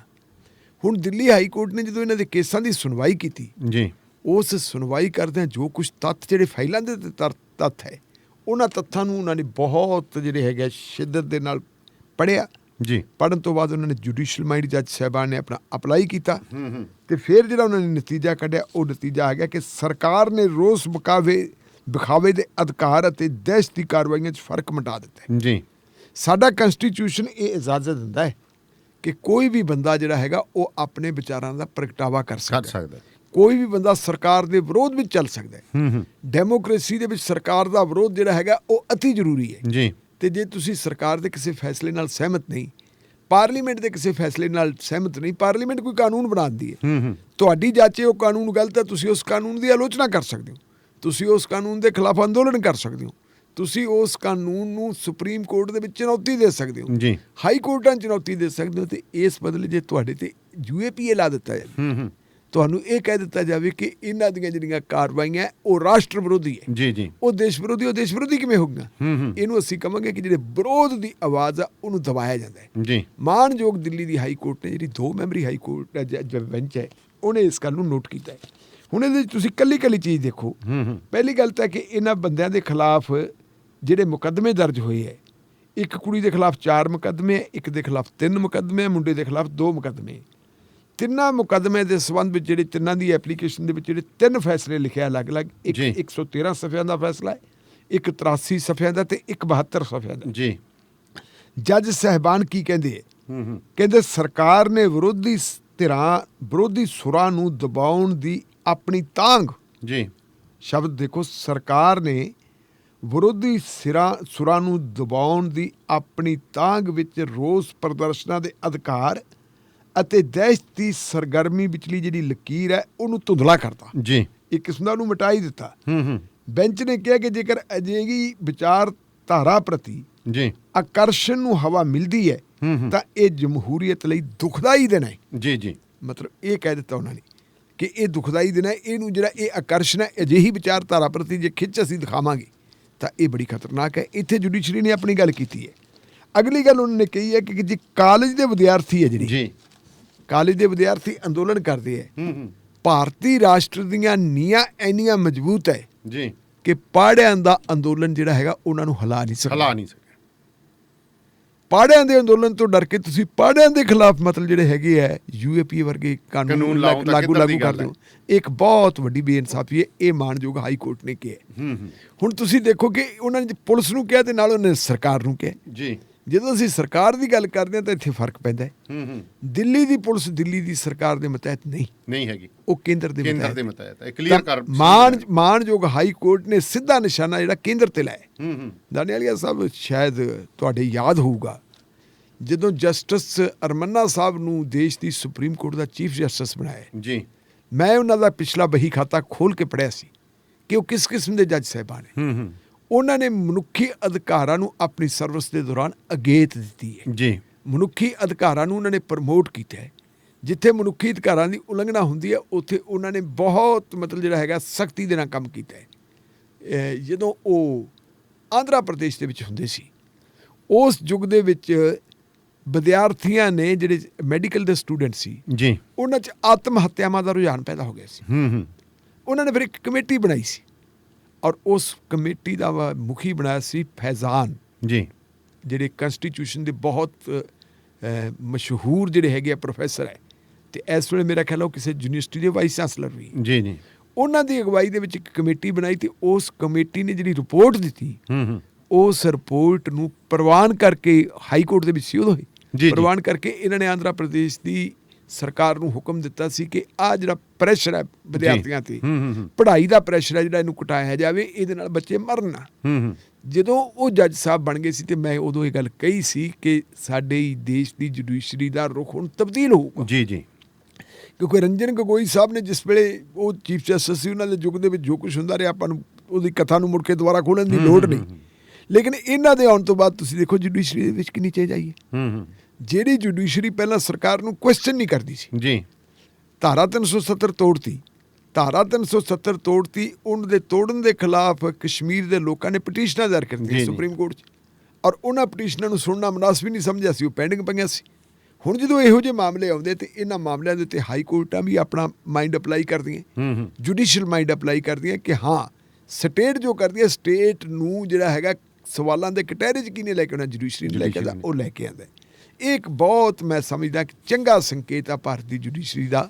ਬਹੁਤ ਵਧੀਆ ਤਰੀਕੇ ਦੇ ਨਾਲ ਇਹ ਗੱਲ ਕੀਤੀ ਹੈ ਤੇ ਇਹ ਸਲਾਮ ਇਹਨਾਂ ਕੁੜੀਆਂ ਨੂੰ ਤੇ ਮੁੰਡਿਆਂ ਨੂੰ ਕਿ ਜਿਹੜੇ ਇੰਨੇ ਲੰਬੇ ਸਮੇਂ ਤੋਂ ਕਿੱਥੇ ਤੁਸੀਂ ਦੇਖੋ ਜੀ 2 ਸਾਲਾਂ ਤੋਂ ਜਿਹੜੇ ਬੰਦੇ ਅੰਦਰ ਬੈਠੇ ਬਿਲਕੁਲ ਜੀ, ਅੰਦਰ ਬੈਠਣ ਦੇ ਬਾਵਜੂਦ ਵੀ ਉਹਨਾਂ ਨੇ ਮਤਲਬ ਆਪਣਾ ਹੌਸਲਾ ਨਹੀਂ ਛੱਡਿਆ। ਔਰ ਅਗਲੀ ਗੱਲ ਉਹਨਾਂ ਨੇ ਕਹੀ ਜੱਜ ਸਾਹਿਬਾਨ ਨੇ ਕਿ ਘੱਟੋ ਘੱਟ ਇਹਨਾਂ ਕੁੜੀਆਂ ਦਾ ਜਿਹੜਾ ਹੈਗਾ ਤੁਸੀਂ ਰਿਕਾਰਡ ਦੇਖੋ ਜੀ ਜੀ, ਇਹਨਾਂ ਦਾ ਅਕੈਡਮਿਕ ਰਿਕਾਰਡ ਦੇਖੋ। ਇਹਨਾਂ ਨੇ ਬਹੁਤ ਵਧੀਆ ਨੰਬਰ ਲਏ ਆ, ਪੜ੍ਹਾਈ ਕਰਦੀਆਂ ਜੀ, ਜੇਲ੍ਹਾਂ ਦੇ ਵਿੱਚ ਬੈਠ ਕੇ ਵੀ ਉਹ ਪੜ੍ਹਾਈ ਕਰਦੀਆਂ। ਇਹਨਾਂ ਤੋਂ ਕਿਸੇ ਕਿਸਮ ਦਾ ਸਟੇਟ ਨੂੰ ਖਤਰਾ ਨਹੀਂ। ਜਿਹੜੇ ਇਸ ਕਿਸਮ ਦੇ ਇਹਨਾਂ ਤੇ ਕੇਸ ਬਣਾਏ ਉਹ ਗਲਤ ਹੈ ਔਰ ਉਹਨਾਂ ਨੇ ਉਹਨਾਂ ਦੀਆਂ ਜ਼ਮਾਨਤਾਂ ਦੇ ਦਿੱਤੀਆਂ ਜੀ। ਔਰ ਮੈਨੂੰ ਪਤਾ ਲੱਗਿਆ ਕਿ ਬੜੀ ਤਲਮਲਾ ਉੱਠੀ ਹੈ ਦਿੱਲੀ ਸਰਕਾਰ। ਅੱਛਾ, ਦਿੱਲੀ ਦਾ ਭਾਵ ਕੇਂਦਰ ਦੀ ਸਰਕਾਰ ਮੋਦੀ ਵਾਲੀ ਸਰਕਾਰ। ਔਰ ਅੱਜ ਕੱਲ੍ਹ ਇਹ ਫੈਸਲਾ ਹੈ ਔਰ ਕਿਉਂਕਿ ਇਸ ਫੈਸਲੇ ਦੇ ਨਾਲ ਦੁਨੀਆ ਦੇ ਵਿੱਚ ਮਤਲਬ ਜਿਹੜੀ ਸਰਕਾਰ ਦਾ ਜਿਹੜਾ ਮਨੁੱਖੀ ਅਧਿਕਾਰਾਂ ਵਾਲਾ ਜਿਹੜਾ ਚਿਹਰਾ ਉਹ ਬੇਨਕਾਬ ਹੋਇਆ ਕਿ ਕਿਹੋ ਜਿਹੇ ਮਨੁੱਖੀ ਅਧਿਕਾਰਾਂ ਦੀ ਇਹ ਰਾਖੀ ਕਰਨ ਵਾਲੀ ਸਰਕਾਰ ਨਹੀਂ, ਇਹ ਤਾਂ ਉਲੰਘਣਾ ਕਰ ਰਹੀ ਹੈ ਜੀ ਜੀ। ਇਹਦੇ ਤੇ ਹੁਣ ਉਹ ਬਰਦਾਸ਼ਤ ਨਹੀਂ ਹੋ ਰਿਹਾ ਤੇ ਕਹਿੰਦੇ ਜੀ ਅੱਜ ਸੁਪਰੀਮ ਕੋਰਟ ਦੇ ਵਿੱਚ ਵੀ ਚੁਣੌਤੀ ਦਿੱਤੀ ਹੈ ਇਸ ਫੈਸਲੇ। ਅੱਛਾ ਜੀ, ਕਿ ਜੀ ਦਿੱਲੀ ਹਾਈ ਕੋਰਟ ਨੇ ਜਿਹੜੀਆਂ ਟਿੱਪਣੀਆਂ ਕੀਤੀਆਂ ਗਲਤ ਹੈ। ਦੇਖਦੇ ਹਾਂ ਹੁਣ ਪਿਛਲੀ ਵਾਰੀ ਵੀ ਸਾਡੇ ਵਾਲੀ ਟਿੱਪਣੀ ਲਾ ਦਿਓ, ਬਾਕੀ ਜੋ ਮਰਜ਼ੀ ਕਰੀ ਜਦ ਮੈਨੂੰ ਉਹਨੇ ਤਾਂ ਕਹਿੰਦਾ ਜੀ ਫੈਸਲਾ ਹੀ ਗਲਤ ਕੀਤਾ, ਫੈਸਲਾ ਠੀਕ ਨਹੀਂ ਗਾ। ਇਹ ਫੈਸਲਾ ਜਿਹੜਾ ਹੈਗਾ ਇਸ ਫੈਸਲੇ ਨੂੰ ਚੁਣੌਤੀ ਦਿੱਤੀ ਵੀ ਹੈ ਜੀ, ਕਿਉਂਕਿ ਇਹ ਫੈਸਲਾ ਇਕੱਲਾ ਇੱਥੇ ਨਹੀਂ ਲਾਗੂ ਹੁੰਦਾ। ਇਹ ਫੈਸਲਾ ਜਿਹੜਾ ਹੁਣ ਭੀਮਾ ਕੋਰੇਗਾਂਵ ਤੇ ਵੀ ਲਾਗੂ ਹੋਣਾ, ਸਾਰਿਆਂ ਦੇ ਹੋਣਾ ਜੀ, ਉਹ ਸਾਰੇ ਥਾਵਾਂ ਤੇ ਰੈਫਰੈਂਸ ਬਣਨਾ। ਇਹ ਤੋਂ ਬਾਅਦ ਲੋਕਾਂ ਨੇ ਇਸ ਗੱਲ ਨੂੰ ਲੈ ਕੇ ਤੁਰਨਾ ਔਰ ਇਹ ਸਰਕਾਰਾਂ ਤੋਂ ਬਰਦਾਸ਼ਤ ਨਹੀਂ ਹੁੰਦਾ ਜੀ। ਤੇ ਢਿੱਲੋਂ ਸਾਹਿਬ ਦੇਖੋ ਕਿਆ ਗੁਰੂ ਮਹਾਰਾਜ ਦੀ ਮਿਹਰ ਹੈ। ਵੈਸੇ ਤਾਂ ਕਹਿੰਦੇ ਕਿ ਹਰਿਮੰਦਰ ਸਾਹਿਬ ਦੇ 4 ਦੁਆਰ ਹੈ ਕਿ ਭਾਈ ਜਿੰਨੇ ਵੀ ਧਰਮ ਹੈ ਚਾਰੇ ਪਾਸੇ ਦੇ ਉਹਨਾਂ ਨੂੰ ਬੜੀ ਵਧੀਆ। ਪਤਾ ਨਹੀਂ ਕਿਉਂ ਲੋਕ ਵਿਚਾਲੇ ਕੰਧਾਂ ਕੱਢ ਲੈਂਦੇ ਨੇ। ਇਹ ਕੰਧ ਸੀ ਉਹ ਮਿਟਾ ਦਿੱਤੀ ਗਈ ਹੈ। ਕਹਿੰਦੇ ਗੁਰੂ ਘਰ ਦੇ ਕੈਂਪਸ ਦੇ ਵਿੱਚ ਹੀ, ਜਿਹੜਾ ਆਪਾਂ ਕਹਿ ਸਕਦੇ ਹਾਂ ਗੁਰਦੁਆਰੇ ਦਾ, ਜਿਹੜਾ ਜਿਵੇਂ ਲੰਗਰ ਹਾਲ ਆ ਉਹ ਗੁਰਦੁਆਰਾ ਨਹੀਂ ਕਹਿ ਸਕਦੇ ਪਰ ਕੈਂਪਸ ਕਹਿ ਸਕਦੇ ਆਪਾਂ ਨੂੰ, ਉਹਦੇ ਵਿੱਚ ਕਹਿੰਦੇ ਮਸਜਿਦ ਦਾ ਨੀਂਹ ਪੱਥਰ ਰੱਖਿਆ ਕਿ ਬੜੀ ਖੁਸ਼ ਤਬੀਅਤ ਖਬਰ ਹੈ। ਦੇਖੋ ਗੱਲ ਇਹ ਹੈ, ਤੁਸੀਂ ਯਾਦ ਕਰੋ ਕਿ ਸਾਡਾ ਹਰਿਮੰਦਰ ਸਾਹਿਬ ਜੀ, ਹਰਿਮੰਦਰ ਸਾਹਿਬ ਦੀ ਜਦੋਂ ਨੀਂਹ ਰੱਖੀ ਗਈ ਹੈ, ਉਹ ਨੀਂਹ ਗੁਰੂ ਅਰਜਨ ਦੇਵ ਨੇ ਕੀ ਤੋਂ ਰਖਵਾਈ ਸੀ? ਜੀ, ਸਾਈਂ ਮੀਆਂ ਮੀਰ ਤੋਂ। ਜੀ, ਉਸ ਵੇਲੇ ਹੀ ਧਰਮ ਨਿਰਪੱਖਤਾ ਨੂੰ ਉਚੇਚ ਦਿੱਤੀ ਸੀ ਸਾਡੇ ਗੁਰੂ ਸਾਹਿਬਾਨ ਨੇ। ਇਹ ਪਿੰਡ ਹੈ ਜੀ ਭਲੂਰ। ਜੀ, ਭਲੂਰ ਪਿੰਡ ਹੈ ਬਿਲਾਸਪੁਰ ਕੋਲੇ। ਅੱਛਾ ਜੀ, ਮੋਗਾ ਜ਼ਿਲ੍ਹੇ ਚ। ਹਾਂ ਬਿਲਕੁਲ ਜੀ। ਜਦੋਂ ਆਪਾਂ ਜਾਂਦੇ ਹਾਂ ਨਾ ਬਰਨਾਲੇ ਤੋਂ ਮੋਗੇ ਨੂੰ, ਹਾਂਜੀ ਹਾਂਜੀ ਹਾਂਜੀ, ਠੀਕ ਹੈ ਜੀ, ਤਾਂ ਹੱਦ ਆ ਜਾਂਦੀ ਹੈ ਭਲੂਰ ਆਪਣਾ ਤੁਹਾਡਾ ਮਾਛੀਕੇ ਵਗੈਰਾ, ਤੇ ਉੱਥੇ ਕਿਤੇ ਨਹਿਰ ਦੇ ਨੇੜੇ ਜੇ ਇੱਧਰੋਂ ਨਿਹਾਲ ਸਿੰਘ ਵਾਲਾ ਤੋਂ ਜਦੋਂ ਪਰਾਂ ਨੂੰ ਜਾਂਦੇ ਆ ਤੇ ਇੱਥੇ ਕਿਤੇ ਇਹ ਉਸ ਪਿੰਡ ਦੀ ਮਿਸਾਲ ਹੈ। ਹੁਣ ਮੈਂ ਤੁਹਾਨੂੰ ਥੋੜ੍ਹਾ ਜਿਹਾ ਪਛਾਣ ਲੈ ਕੇ ਜਾਊਂਗਾ 1947 ਵੱਲ। ਜੀ, ਅਸੀਂ ਅੰਗਰੇਜ਼ਾਂ ਦੀ ਕੁਟਨੀਤੀ ਦਾ ਸ਼ਿਕਾਰ ਹੋਏ। ਜੀ, 2 ਨੇਸ਼ਨ ਦੀ ਥਿਊਰੀ ਦੇ ਜ਼ਰੀਏ ਅੰਗਰੇਜ਼ਾਂ ਨੇ ਸਾਡੇ ਦੇਸ਼ ਨੂੰ ਵੰਡਤਾ। ਚਲੋ ਦੇਸ਼ ਵੰਡੇ ਜਾਂਦੇ ਰਹੇ ਆ, ਦੇਸ਼ਾਂ ਦੇ ਵਿੱਚ 2-2 ਦੇਸ਼ ਬਣਦੇ ਰਹੇ ਆ, ਲੇਕਿਨ ਕਦੇ ਆਬਾਦੀ ਨਹੀਂ ਵੰਡੀ ਗਈ ਸੀ। ਤੇ ਉਦੋਂ ਆਬਾਦੀ ਵੀ ਵੰਡੀ ਗਈ ਸੀ ਤੇ ਆਬਾਦੀ ਤਬਦੀਲ ਹੋਈ ਸੀ। ਜੀ, ਚੜ੍ਹਦੇ ਪੰਜਾਬ ਤੋਂ ਲਹਿੰਦੇ ਪੰਜਾਬ ਨੂੰ ਤੇ ਲਹਿੰਦੇ ਪੰਜਾਬ ਤੋਂ ਚੜ੍ਹਦੇ ਪੰਜਾਬ ਨੂੰ ਲੋਕ ਆਏ ਸੀ। ਉਦੋਂ ਅਸੀਂ ਮਤਲਬ ਇੰਨੇ ਜ਼ਿਆਦਾ ਜਿਹੜੇ ਹੈਗੇ ਲਹੂ ਦੇ ਪਿਆਸੇ ਸਾਂ ਕਿ ਇੱਕ ਦੂਜੇ ਨੂੰ ਜਿਹਨੂੰ ਭਰਾ ਕਹਿੰਦੇ ਹੁੰਦੇ ਸੀ, ਤਾਏ ਚਾਚੇ ਕਹਿੰਦੇ ਹੁੰਦੇ ਸੀ, ਇਧਰਲੇ ਪਾਸੇ ਸਾਡੇ ਵਾਲਿਆਂ ਨੇ ਕਸਰ ਨਹੀਂ ਛੱਡੀ ਤੇ ਉਧਰਲੇ ਪਾਸੇ ਉਹਨਾਂ ਨੇ ਛੱਡੀ ਤੇ ਪਾਗਲ ਹੋ ਗਏ ਜੀ, ਪਾਗਲ ਹੋ ਗਏ। ਤੇ 10 ਲੱਖ ਜਿਹੜੇ ਆ ਪੰਜਾਬੀ ਦੋਨਾਂ ਪਾਸਿਆਂ ਦੇ ਮਾਰੇ ਗਏ ਸੀ। 10 ਲੱਖ ਬੰਦੇ ਦਾ ਮਾਰਿਆ ਜਾਣਾ। ਅੱਜ ਕਰੋਨਾ ਦੇ ਨਾਲ ਮੈਂ ਸਵੇਰੇ ਇੱਕ ਰਿਪੋਰਟ ਪੜ੍ਹ ਰਿਹਾ ਸੀ ਕਿ ਅਮਰੀਕਾ ਦੇ ਵਿੱਚ 6 ਲੱਖ ਬੰਦਾ ਮਰ ਗਿਆ ਤੇ ਤਰਾਹੀ ਹੋਈ ਆ। ਅਮਰੀਕਾ ਤਾਂ ਇੱਕ ਬਹੁਤ ਵੱਡਾ ਦੇਸ਼ ਹੈ। ਇਹ ਇੱਕ ਬਿਮਾਰੀ ਹੈ ਜਿੱਥੇ ਤੁਸੀਂ ਨਦੀਆਂ ਬਹਾਤੀਆਂ ਲਹੂ ਦੀਆਂ, 10 ਲੱਖ ਪੰਜਾਬੀ ਵੱਢੇ ਗਏ, ਛੋਟੀ ਗੱਲ ਨਹੀਂ। ਲੇਕਿਨ ਤੁਸੀਂ ਇਹ ਦੇਖੋ ਕਿ ਜਿਹੜਾ ਸਾਡਾ ਭਾਈਚਾਰਕ ਜਿਹੜੀਆਂ ਤੰਦਾਂ ਗੁਰੂਆਂ ਦੇ ਜ਼ਮਾਨੇ ਤੋਂ ਜੁੜੀਆਂ ਹੋਈਆਂ, ਉਹ ਭਾਈਚਾਰਕ ਤੰਦਾਂ ਕਿੰਨੀਆਂ ਮਜ਼ਬੂਤ ਹੈ। ਭਲੂਰ ਪਿੰਡ ਦੇ ਵਿੱਚ ਮੁਸਲਮਾਨਾਂ ਦੇ ਥੋੜ੍ਹੇ ਜਿਹੇ ਘਰ ਰਹਿ ਗਏ ਸੀ, ਬਾਕੀ ਤਾਂ ਪਾਕਿਸਤਾਨ ਨੂੰ ਚਲੇ ਗਏ ਸੀ। ਉੱਥੇ ਇੱਕ ਪੁਰਾਣੀ ਮਸਜਿਦ ਸੀ ਤੇ ਉਹ ਮਸਜਿਦ ਇਸ ਵੇਲੇ ਖੰਡਰ ਬਣ ਗਈ। ਫਿਰ ਫੈਸਲਾ ਇਹ ਹੋਇਆ ਕਿ ਮਸਜਿਦ ਦੁਬਾਰਾ ਉਸਾਰੀ ਜਾਵੇ। ਤੇ ਜਦੋਂ ਮਸਜਿਦ ਉਸਾਰਨ ਵਾਸਤੇ ਸਾਰਾ ਪ੍ਰਬੰਧ ਕਰ ਲਿਆ ਤੇ ਬਾਰਿਸ਼ ਬਹੁਤ ਜ਼ਿਆਦਾ ਆ ਗਈ। ਅੱਛਾ ਜੀ। ਬਾਰਿਸ਼ ਦੇ ਜ਼ਮਾਨੇ ਦੇ ਵਿੱਚ ਹੁਣ ਕੀ ਕਰੀਏ? ਕਿਉਂਕਿ ਆਪਣੇ ਅਕੀਦੇ ਦੇ ਮੁਤਾਬਕ, ਆਪਣੇ ਧਰਮ ਦੇ ਮੁਤਾਬਕ ਜਿਹੜਾ ਉਹਨਾਂ ਨੇ ਸਮਾਂ ਤੈਅ ਕੀਤਾ ਸੀ ਉਸ ਮੁਤਾਬਕ ਹੋਣੀ ਚਾਹੀਦੀ ਸੀ। ਤੇ ਫਿਰ ਜੀ ਭਲੂਰ ਪਿੰਡ ਦੀ ਪੰਚਾਇਤ ਆ ਜਿਹੜੀ, ਉਹ ਕਹਿੰਦੇ ਕੋਈ ਖਾਸ ਗੱਲ ਨਹੀਂ, ਬਾਹਰ ਆ ਗਿਆ। ਗੁਰੂ ਘਰ ਤਾਂ ਹੈਗਾ, ਗੁਰੂ ਘਰ ਦੇ ਵਿੱਚ ਤੁਸੀਂ ਆਪਣਾ ਫੰਕਸ਼ਨ ਕਰੋ। ਗੁਰੂ ਘਰ ਦੇ ਵਿੱਚ ਤੁਸੀਂ ਆਪਣੇ ਇਸ਼ਟ ਦੇ ਮੁਤਾਬਕ ਜਿਹੜੀ ਗੱਲਬਾਤ ਕਰਨੀ ਹੈ ਉਹ ਕਰੋ। ਤੁਸੀਂ ਆਪਣੀ ਜਿਹੜੀ ਜੋ ਪੂਜਾ ਪਾਠ ਕਰਨੀ ਹੈ ਕਰੋ। ਅਸੀਂ ਭਾਈ ਤੁਹਾਡੀ ਸੇਵਾ ਕਰਾਂਗੇ, ਲੰਗਰ ਪਾਣੀ ਦਾ ਪ੍ਰਬੰਧ ਤੁਹਾਡੇ ਲਈ ਕਰਾਂਗੇ, ਮਸਜਿਦ ਬਣਾਓਗੇ ਅਸੀਂ ਉਹਦੇ ਵਾਸਤੇ ਮਦਦ ਵੀ ਕਰਾਂਗੇ, ਉਹਦੇ ਵਿੱਚ ਅਸੀਂ ਸੇਵਾ ਵੀ ਕਰਾਂਗੇ। ਜੀ। ਔਰ ਆਪਣੇ ਜਿਹੜੀ ਜਿੰਨੀ ਪਹੁੰਚ ਸੀ ਉਹਦੇ ਮੁਤਾਬਕ ਲੋਕਾਂ ਨੇ ਫੰਡ ਵੀ ਦਿੱਤਾ। ਇੱਕ ਅਜਿਹਾ ਭਾਈਚਾਰੇ ਦੀ ਮਿਸਾਲ ਬਣੀ ਹੈ ਜਿਹੜੀ ਭਾਈਚਾਰੇ ਨੂੰ ਅਸੀਂ ਬਹੁਤ ਲੰਬੇ ਸਮੇਂ ਤੋਂ ਉਡੀਕ ਰਹੇ ਸੀ। ਅੱਜ ਕਰੋਨਾ ਵਰਗੀ ਮਹਾਮਾਰੀ ਦੇ ਚੱਲਦਿਆਂ ਜਦੋਂ ਆਪਾਂ ਬਹੁਤ ਸਾਰੀਆਂ ਖਬਰਾਂ ਪਹਿਲਾਂ ਡਿਸਕਸ ਵੀ ਕੀਤੀਆਂ ਕਿ ਜਿਸ ਬਾਪ ਨੇ, ਜਿਸ ਮਾਂ ਨੇ ਬੱਚਿਆਂ ਨੂੰ ਜਨਮ ਦਿੱਤਾ ਹੁੰਦਾ ਹੈ, ਜਿਨ੍ਹਾਂ ਨੇ ਉਹਨਾਂ ਨੂੰ ਪੜ੍ਹਾਇਆ ਲਿਖਾਇਆ ਹੁੰਦਾ, ਉੱਚੀਆਂ ਪੋਜੀਸ਼ਨਾਂ ਤੇ ਪੜ੍ਹਾਇਆ ਹੁੰਦਾ ਹੈ, ਪਹੁੰਚਾਇਆ ਹੁੰਦਾ ਹੈ, ਤੇ ਬਾਅਦ ਦੇ ਵਿੱਚ ਜਦੋਂ ਉਹਨਾਂ ਨੂੰ ਕਰੋਨਾ ਵਰਗੀ ਮਹਾਮਾਰੀ ਹੁੰਦੀ ਹੈ ਤੇ ਉਹਨਾਂ ਦਾ ਸੰਸਕਾਰ ਕਰਨ ਤੋਂ ਬੱਚੇ ਵੀ ਤਰਪਕਦੇ ਆ। ਜਿਹੜੇ ਵੈਲ ਸੈਟਲਡ ਲੜਕੇ ਦੂਰ ਹੋ ਜਾਂਦੇ ਜੀ, ਗੁਰਫਤ ਨਹੀਂ ਐਂ ਟਲਦੇ ਜਿਵੇਂ ਪਤਾ ਨਹੀਂ ਹੱਡਾ ਰੂੜੀ ਕੋਲ ਦੀ ਲੰਘਦੇ। ਹਾਂ ਉਹ ਹੁੰਦੇ ਆ। ਉਸ ਜ਼ਮਾਨੇ ਦੇ ਵਿੱਚ ਇੱਕ ਧਰਮ ਦੇ ਲੋਕ ਜਿਹੜੇ ਹੈਗੇ ਦੂਜੇ ਧਰਮ ਦੇ ਲੋਕਾਂ ਦੇ ਨਾਲ ਇੰਨਾ ਮਤਲਬ ਜਿਹੜਾ ਸਨੇਹ ਰੱਖਣ। ਮੈਂ ਤਾਂ ਭਲੂਰ ਪਿੰਡ ਦੀ ਜਿਹੜੀ ਪੰਚਾਇਤ ਹੈ ਉਹਨੂੰ ਧੰਨਵਾਦ ਦਿੰਦਾ, ਵਧਾਈ ਦੇਣਾ ਕਿ ਅੱਜ ਦੇ ਜ਼ਮਾਨੇ ਦੇ ਵਿੱਚ ਜਿਹੜਾ ਉਹਨਾਂ ਨੇ ਸਹੀ ਮਾਇਨੇ 'ਚ ਮਾਨਸ ਕੀ ਜਾਤ ਸਭ ਏਕਾ ਪਹਿਚਾਨ ਬੋ ਗੁਰੂ ਸਾਹਿਬ ਨੇ ਜਿਹੜਾ ਸੰਦੇਸ਼ ਦਿੱਤਾ ਸੀ ਉਹਦੇ 'ਤੇ ਉਹਨਾਂ ਨੇ ਪਹਿਰਾ ਦਿੱਤਾ ਹੈ। ਇਹ ਗੱਲ ਛੋਟੀ ਨਹੀਂ ਜੀ, ਇਹ ਬਹੁਤ ਵੱਡੀ ਗੱਲ ਹੈ। ਔਰ ਜਿਸ ਅਸੀਂ ਹੁਣ ਇਸ ਵੇਲੇ ਦੇਖੀਏ ਪੰਜਾਬ ਇੱਕ ਬੜੇ ਵੱਡੇ ਸੰਕਟ ਦੇ ਵਿੱਚੋਂ ਨਿਕਲ ਰਿਹਾ ਹੈ। ਕਿਸਾਨੀ ਦੇ ਉੱਤੇ ਬੜੇ ਤਾਬੜਤੋੜ ਹਮਲੇ ਹੋ ਰਹੇ। ਬਿਲਕੁਲ ਜੀ। ਔਰ ਕਿਸਾਨੀ ਨੂੰ ਮਤਲਬ ਜਿਹੜੀ ਹੈਗੀ ਹੈ ਗੱਲਬਾਤ ਦੇ ਸੱਦਿਆਂ ਦੇ ਨਾਂ ਦੇ ਉੱਤੇ ਉਹਨਾਂ ਨਾਲ ਟਿਚਰਾਂ ਕੀਤੀਆਂ ਜਾ ਰਹੀਆਂ। ਉਹਦਾ ਮੁਕਾਬਲਾ ਜਿਹੜਾ ਉਹ ਏਕੇ ਨਾਲ ਹੀ ਹੋ ਸਕਦਾ ਹੈ। ਸਭ ਤੋਂ ਪਹਿਲੀ ਗੱਲ ਹੈ ਕਿ ਮਨੁੱਖਤਾ ਦਾ ਆਪਦਾ ਏਕਾ ਹੋਵੇ, ਕਿਸਾਨਾਂ ਦਾ ਏਕਾ ਹੋਵੇ, ਉਹਨਾਂ ਦੇ ਨਾਲ ਮਜ਼ਦੂਰ ਲੱਗਣ, ਉਹਨਾਂ ਦੇ ਨਾਲ ਕਾਰੋਬਾਰੀ ਲੱਗਣ, ਉਹਨਾਂ ਦੇ ਨਾਲ ਦੂਜੇ ਧਰਮਾਂ ਦੇ ਲੋਕ ਲੱਗਣ। ਅਤੇ ਜੇ ਅੱਜ ਆਪਾਂ ਦੇਖਦੇ ਹਾਂ ਕਿ ਕੇਂਦਰ ਸਰਕਾਰ ਨੂੰ ਕਿਸੇ ਹੱਦ ਤੱਕ ਵਕਤ ਪਾਇਆ ਹੋਇਆ ਤਾਂ ਉਹ ਪੰਜਾਬ ਦੇ ਵਿੱਚੋਂ ਗੁਰੂਆਂ ਨੇ ਜਿਹੜਾ ਸੰਦੇਸ਼ ਦਿੱਤਾ ਸੀ ਉਸ ਸੰਦੇਸ਼ ਦੇ ਉੱਤੇ ਚੱਲਦਿਆਂ ਜਿਹਦੀ ਇੱਕ ਮਿਸਾਲ ਭਲੂਰ ਪਿੰਡ ਦੇ ਵਿੱਚ ਅਸੀਂ ਕੱਲ੍ਹ ਦੇਖੀ ਹੈ। ਉਹਦੇ ਚੱਲਦੇ ਸਾਰਾ ਕੁਝ ਜਿਹੜਾ ਬੁਲੰਦੀਆਂ ਵੱਲੋਂ ਜਾ ਰਿਹਾ ਜੀ। ਤੇ ਢਿੱਲੋਂ ਸਾਹਿਬ ਇਹ ਤਾਂ ਬੜੀ ਅੱਛੀ ਮਿਸਾਲ ਦੀ ਗੱਲ ਕੀਤੀ। ਹੁਣ ਪੰਜਾਬ ਦੇ ਵਿੱਚ ਇੱਕ ਰਾਜਨੀਤਿਕ ਮਿਸਾਲਾਂ ਵੀ ਅੱਡੋ ਅੱਡ ਆ ਰਹੀਆਂ ਨੇ। ਕੀ ਮਿਸਾਲਾਂ ਨੇ? ਇਲੈਕਸ਼ਨ ਨੇੜੇ ਆ ਗਏ ਤਾਂ ਅਕਾਲੀ ਦਲ ਨੂੰ ਯਾਦ ਆ ਗਿਆ ਕਿ ਕੈਪਟਨ ਨੂੰ ਵੀ ਜਗਾਉਣਾ ਹੈ, ਉਹਨੂੰ ਘੇਰਨਾ ਹੈ। ਇਸ ਤੋਂ ਪਹਿਲਾਂ ਤਾਂ ਕਿਸੇ ਨੇ ਗੱਲ ਨਾ ਕੀਤੀ। ਹੁਣ ਬਹੁਜਨ ਸਮਾਜ ਪਾਰਟੀ ਆ ਗਈ, ਉਹ ਹੁਣ ਲੜੀਵਾਰ ਕਹਿੰਦੇ ਇਹ ਵੀ ਪਤਾ ਚੱਲਿਆ ਕਿ ਹਰ ਜ਼ਿਲ੍ਹੇ 'ਚੋਂ ਅੱਡੋ ਅੱਡ ਜਥੇ ਵੀ ਜਾਣਗੇ ਕੈਪਟਨ ਦੇ ਘਰ ਨੂੰ ਘੇਰਨ ਦੇ ਲਈ। ਇੱਕ ਰਸਮ ਅਦਾਇਗੀ ਹੈ। ਅੱਛਾ ਜੀ। ਰਸਮ ਅਦਾਇਗੀ ਇਸ ਕਰਕੇ ਕਿ ਅਸਲ ਦੇ ਵਿੱਚ ਜੇ ਆਪਾਂ ਪੰਜਾਬ ਦੀਆਂ ਰਾਜਨੀਤਿਕ ਪਾਰਟੀਆਂ ਦੀ ਸਥਿਤੀ ਦੇਖੀਏ, ਪੰਜਾਬ ਦੇ ਵਿੱਚ ਪੁਰਾਣੀਆਂ ਰਾਜਸੀ ਪਾਰਟੀਆਂ ਦੋ ਹੀ ਹੈ ਜੀ, ਇੱਕ ਅਕਾਲੀ ਦਲ ਅਤੇ ਇੱਕ ਕਾਂਗਰਸ ਹੈ। ਫਿਰ ਵਿੱਚ ਭਾਰਤੀ ਜਨਤਾ ਪਾਰਟੀ ਵੀ ਆ ਗਈ। ਭਾਰਤੀ ਜਨਤਾ ਪਾਰਟੀ ਦਾ ਜੇ ਉਦੋਂ ਦੇਖੀਏ ਆਪਾਂ ਤਾਂ ਬਹੁਤ ਪਹਿਲਾਂ ਜਦੋਂ RSS 1925 'ਚ ਬਣ ਗਈ ਸੀ। RSS ਨੇ ਆਪਣਾ ਇੱਕ ਪੋਲੀਟੀਕਲ ਵਿੰਗ ਜਿਹੜਾ ਹਿੰਦੂ ਮਹਾਸਭਾ ਬਣਾਇਆ ਸੀ। ਫਿਰ ਇਹ 50ਵਿਆਂ ਦੇ ਵਿੱਚ ਆ ਕੇ ਹਿੰਦੂ ਮਹਾਸਭਾ ਜਨਸੰਘ ਦੇ ਵਿੱਚ ਬਦਲ ਗਈ ਸੀ। 1980ਵਿਆਂ ਦੇ ਵਿੱਚ ਆ ਕੇ ਜਨਸੰਘ ਜਿਹੜੀ ਹੈਗੀ ਹੈ ਖਤਮ ਹੋ ਗਈ ਸੀ, ਕਿਉਂਕਿ ਉਦੋਂ ਜਿਹੜੀ 1978 ਦੇ ਵਿੱਚ ਪਹਿਲੀ 1977-78 ਦੇ ਵਿੱਚ ਪਹਿਲੀ ਜਿਹੜੀ ਹੈਗੀ ਹੈ ਸਰਕਾਰ ਬਣੀ ਹੈ ਗੈਰ ਕਾਂਗਰਸੀ ਭਾਰਤ ਦੇ ਵਿੱਚ, ਜਿਹਦਾ ਪ੍ਰਧਾਨ ਮੰਤਰੀ ਮੁਰਾਰਜੀ ਦੇਸਾਈ ਸੀ, ਉਹ ਜਨਤਾ ਪਾਰਟੀ ਦੀ ਸਰਕਾਰ ਸੀ। ਉਦੋਂ ਜਨਸੰਘ ਨੇ ਆਪਣੀ ਹੋਂਦ ਮਿਟਾ ਕੇ ਤੇ ਜਨਤਾ ਪਾਰਟੀ 'ਚ ਮਰਜ ਕਰ ਲਈ ਸੀ ਜੀ। ਲੇਕਿਨ ਬਾਅਦ ਦੇ ਵਿੱਚ ਇਸ ਗੱਲ ਦੇ ਉੱਤੇ ਰੌਲਾ ਪੈ ਗਿਆ ਕਿ ਡਬਲ ਮੈਂਬਰਸ਼ਿਪ ਨਹੀਂ ਹੋਣੀ ਚਾਹੀਦੀ। ਇੱਕ ਮੈਂਬਰਸ਼ਿਪ ਤਾਂ ਤੁਹਾਡੀ ਜਨਤਾ ਪਾਰਟੀ ਦੀ ਹੋ ਗਈ ਜੀ, ਦੂਜੀ ਜਿਹੜੀ RSS ਵਾਲੀ ਮੈਂਬਰਸ਼ਿਪ ਹੈ, ਇਹਨਾਂ ਦੋਨਾਂ 'ਚੋਂ ਇੱਕ ਰੱਖ ਲਓ, ਜਾਂ ਜਨਤਾ ਰੱਖ ਲਓ ਤੇ ਜਾਂ RSS ਰੱਖ ਲਓ। ਤਾਂ ਉਸ ਵੇਲੇ ਦੀ ਜਿਹੜੀ ਫਿਰ ਉਹ ਜਨਸੰਘ ਵਾਲੇ ਜਿਹੜੇ ਜਨਤਾ ਪਾਰਟੀ 'ਚ ਬੜੇ ਸੀ, ਉਹ ਕਹਿੰਦੇ ਜੀ RSS ਦਾ ਅਸੀਂ ਖਹਿੜਾ ਨਹੀਂ ਛੱਡ ਸਕਦੇ। ਅਡਵਾਨੀ ਵੀ ਸੀ, ਵਾਜਪਾਈ ਵੀ ਸੀ, ਤੇ ਇਹ ਸਰਕਾਰ ਤੋਂ ਬਾਹਰ ਆ ਗਏ ਸੀ। ਇਹਨਾਂ ਨੇ ਫਿਰ ਆ ਕੇ ਇੱਕ ਨਵੀਂ ਪਾਰਟੀ ਬਣਾ ਲਈ ਸੀ, ਭਾਰਤੀ ਜਨਤਾ ਪਾਰਟੀ ਜੀ। ਔਰ ਉਹ ਭਾਰਤੀ ਜਨਤਾ ਪਾਰਟੀ ਜਿਹੜੀ ਹੈਗੀ ਹੈ, ਇਹ ਜੇ ਇਹਨੂੰ ਕਹੀਏ ਆਪਾਂ ਵੀ ਇਹ ਉਸ ਵੇਲੇ ਦੀ ਹੁਣ ਆਈ ਹੈ। ਹੁਣ ਇਹ 'ਚ ਜੇ ਰਾਜਨੀਤਿਕ ਦ੍ਰਿਸ਼ ਦੇ ਉੱਤੇ ਦੇਖੀਏ ਤੇ ਰਾਜਨੀਤਿਕ ਦ੍ਰਿਸ਼ ਦੇ ਉੱਤੇ ਉਦੋਂ ਆ ਗਈ ਸੀ ਜਦੋਂ ਇੱਥੇ ਭਾਰਤੀ ਜਨਤਾ ਪਾਰਟੀ ਦਾ ਪਹਿਲਾ ਰੂਪ ਜਨਸੰਘ ਜੀ, ਜਦੋਂ ਪੰਜਾਬੀ ਸੂਬੇ ਦਾ ਮੋਰਚਾ ਚੱਲਦਾ ਹੁੰਦਾ ਸੀ, ਉਦੋਂ ਊੜੀ ਈੜੀ ਨਹੀਂ ਪੜੇਂਗੇ ਇਹ ਕਹਿੰਦੇ ਹੁੰਦੇ ਸੀਗੇ। ਦੇ ਖਾਲਸੇ ਕਹਿੰਦੇ ਹੁੰਦੇ ਧੋਤੀ ਟੋਪੀ ਜਮਨਾ ਪਾ। ਇਹ ਉਸ ਵੇਲੇ ਆਈ ਸੀ। ਫਿਰ 67 ਦੇ ਵਿੱਚ ਜਦੋਂ ਪਹਿਲੀ ਗੈਰ ਕਾਂਗਰਸੀ ਸਰਕਾਰ ਬਣੀ ਤੇ ਜਨਸੰਘ ਉਹਦੇ ਵਿੱਚ ਵੀ ਆ ਗਈ ਸੀ, ਤੇ 69 ਦੇ ਵਿੱਚ ਵੀ ਆ ਗਈ ਸੀ। ਇੱਕ ਪਾਰਟੀ ਫਿਰ ਬਣਦੀ ਆ ਕੇ ਤੁਹਾਡੀ 2014 'ਚ ਸਾਡੇ ਸਾਹਮਣੇ ਆਉਂਦੀ ਹੈ, ਜਦੋਂ 2014 ਦੀਆਂ ਇਲੈਕਸ਼ਨਾਂ ਹੁੰਦੀਆਂ, ਜਿਹਨੂੰ ਅਸੀਂ ਆਮ ਆਦਮੀ ਪਾਰਟੀ ਕਹਿ ਦਿੰਦੇ ਹਾਂ। ਕੁੱਲ ਮਿਲਾ ਕੇ ਜੇ ਅਸੀਂ ਦੇਖੀਏ ਤਾਂ ਪੰਜਾਬ ਦੇ ਵਿੱਚ ਕਮਿਊਨਿਸਟ ਪਾਰਟੀਆਂ ਬਹੁਤ ਪਹਿਲਾਂ ਸੀ, ਪਰ ਉਹ ਹੁਣ ਬਹੁਤ ਕਮਜ਼ੋਰ ਪੈ ਚੁੱਕੀਆਂ।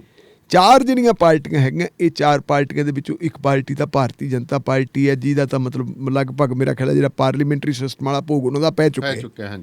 ਉਹਨਾਂ ਨੇ ਲੋਕਲ ਬਾਡੀ ਦੀਆਂ ਚੋਣਾਂ ਲੜ ਕੇ ਦੇਖ ਲਿਆ, ਉਹਦੇ ਵਿੱਚ ਉਹਨਾਂ ਨੂੰ ਕੁਛ ਨਹੀਂ ਮਿਲਿਆ।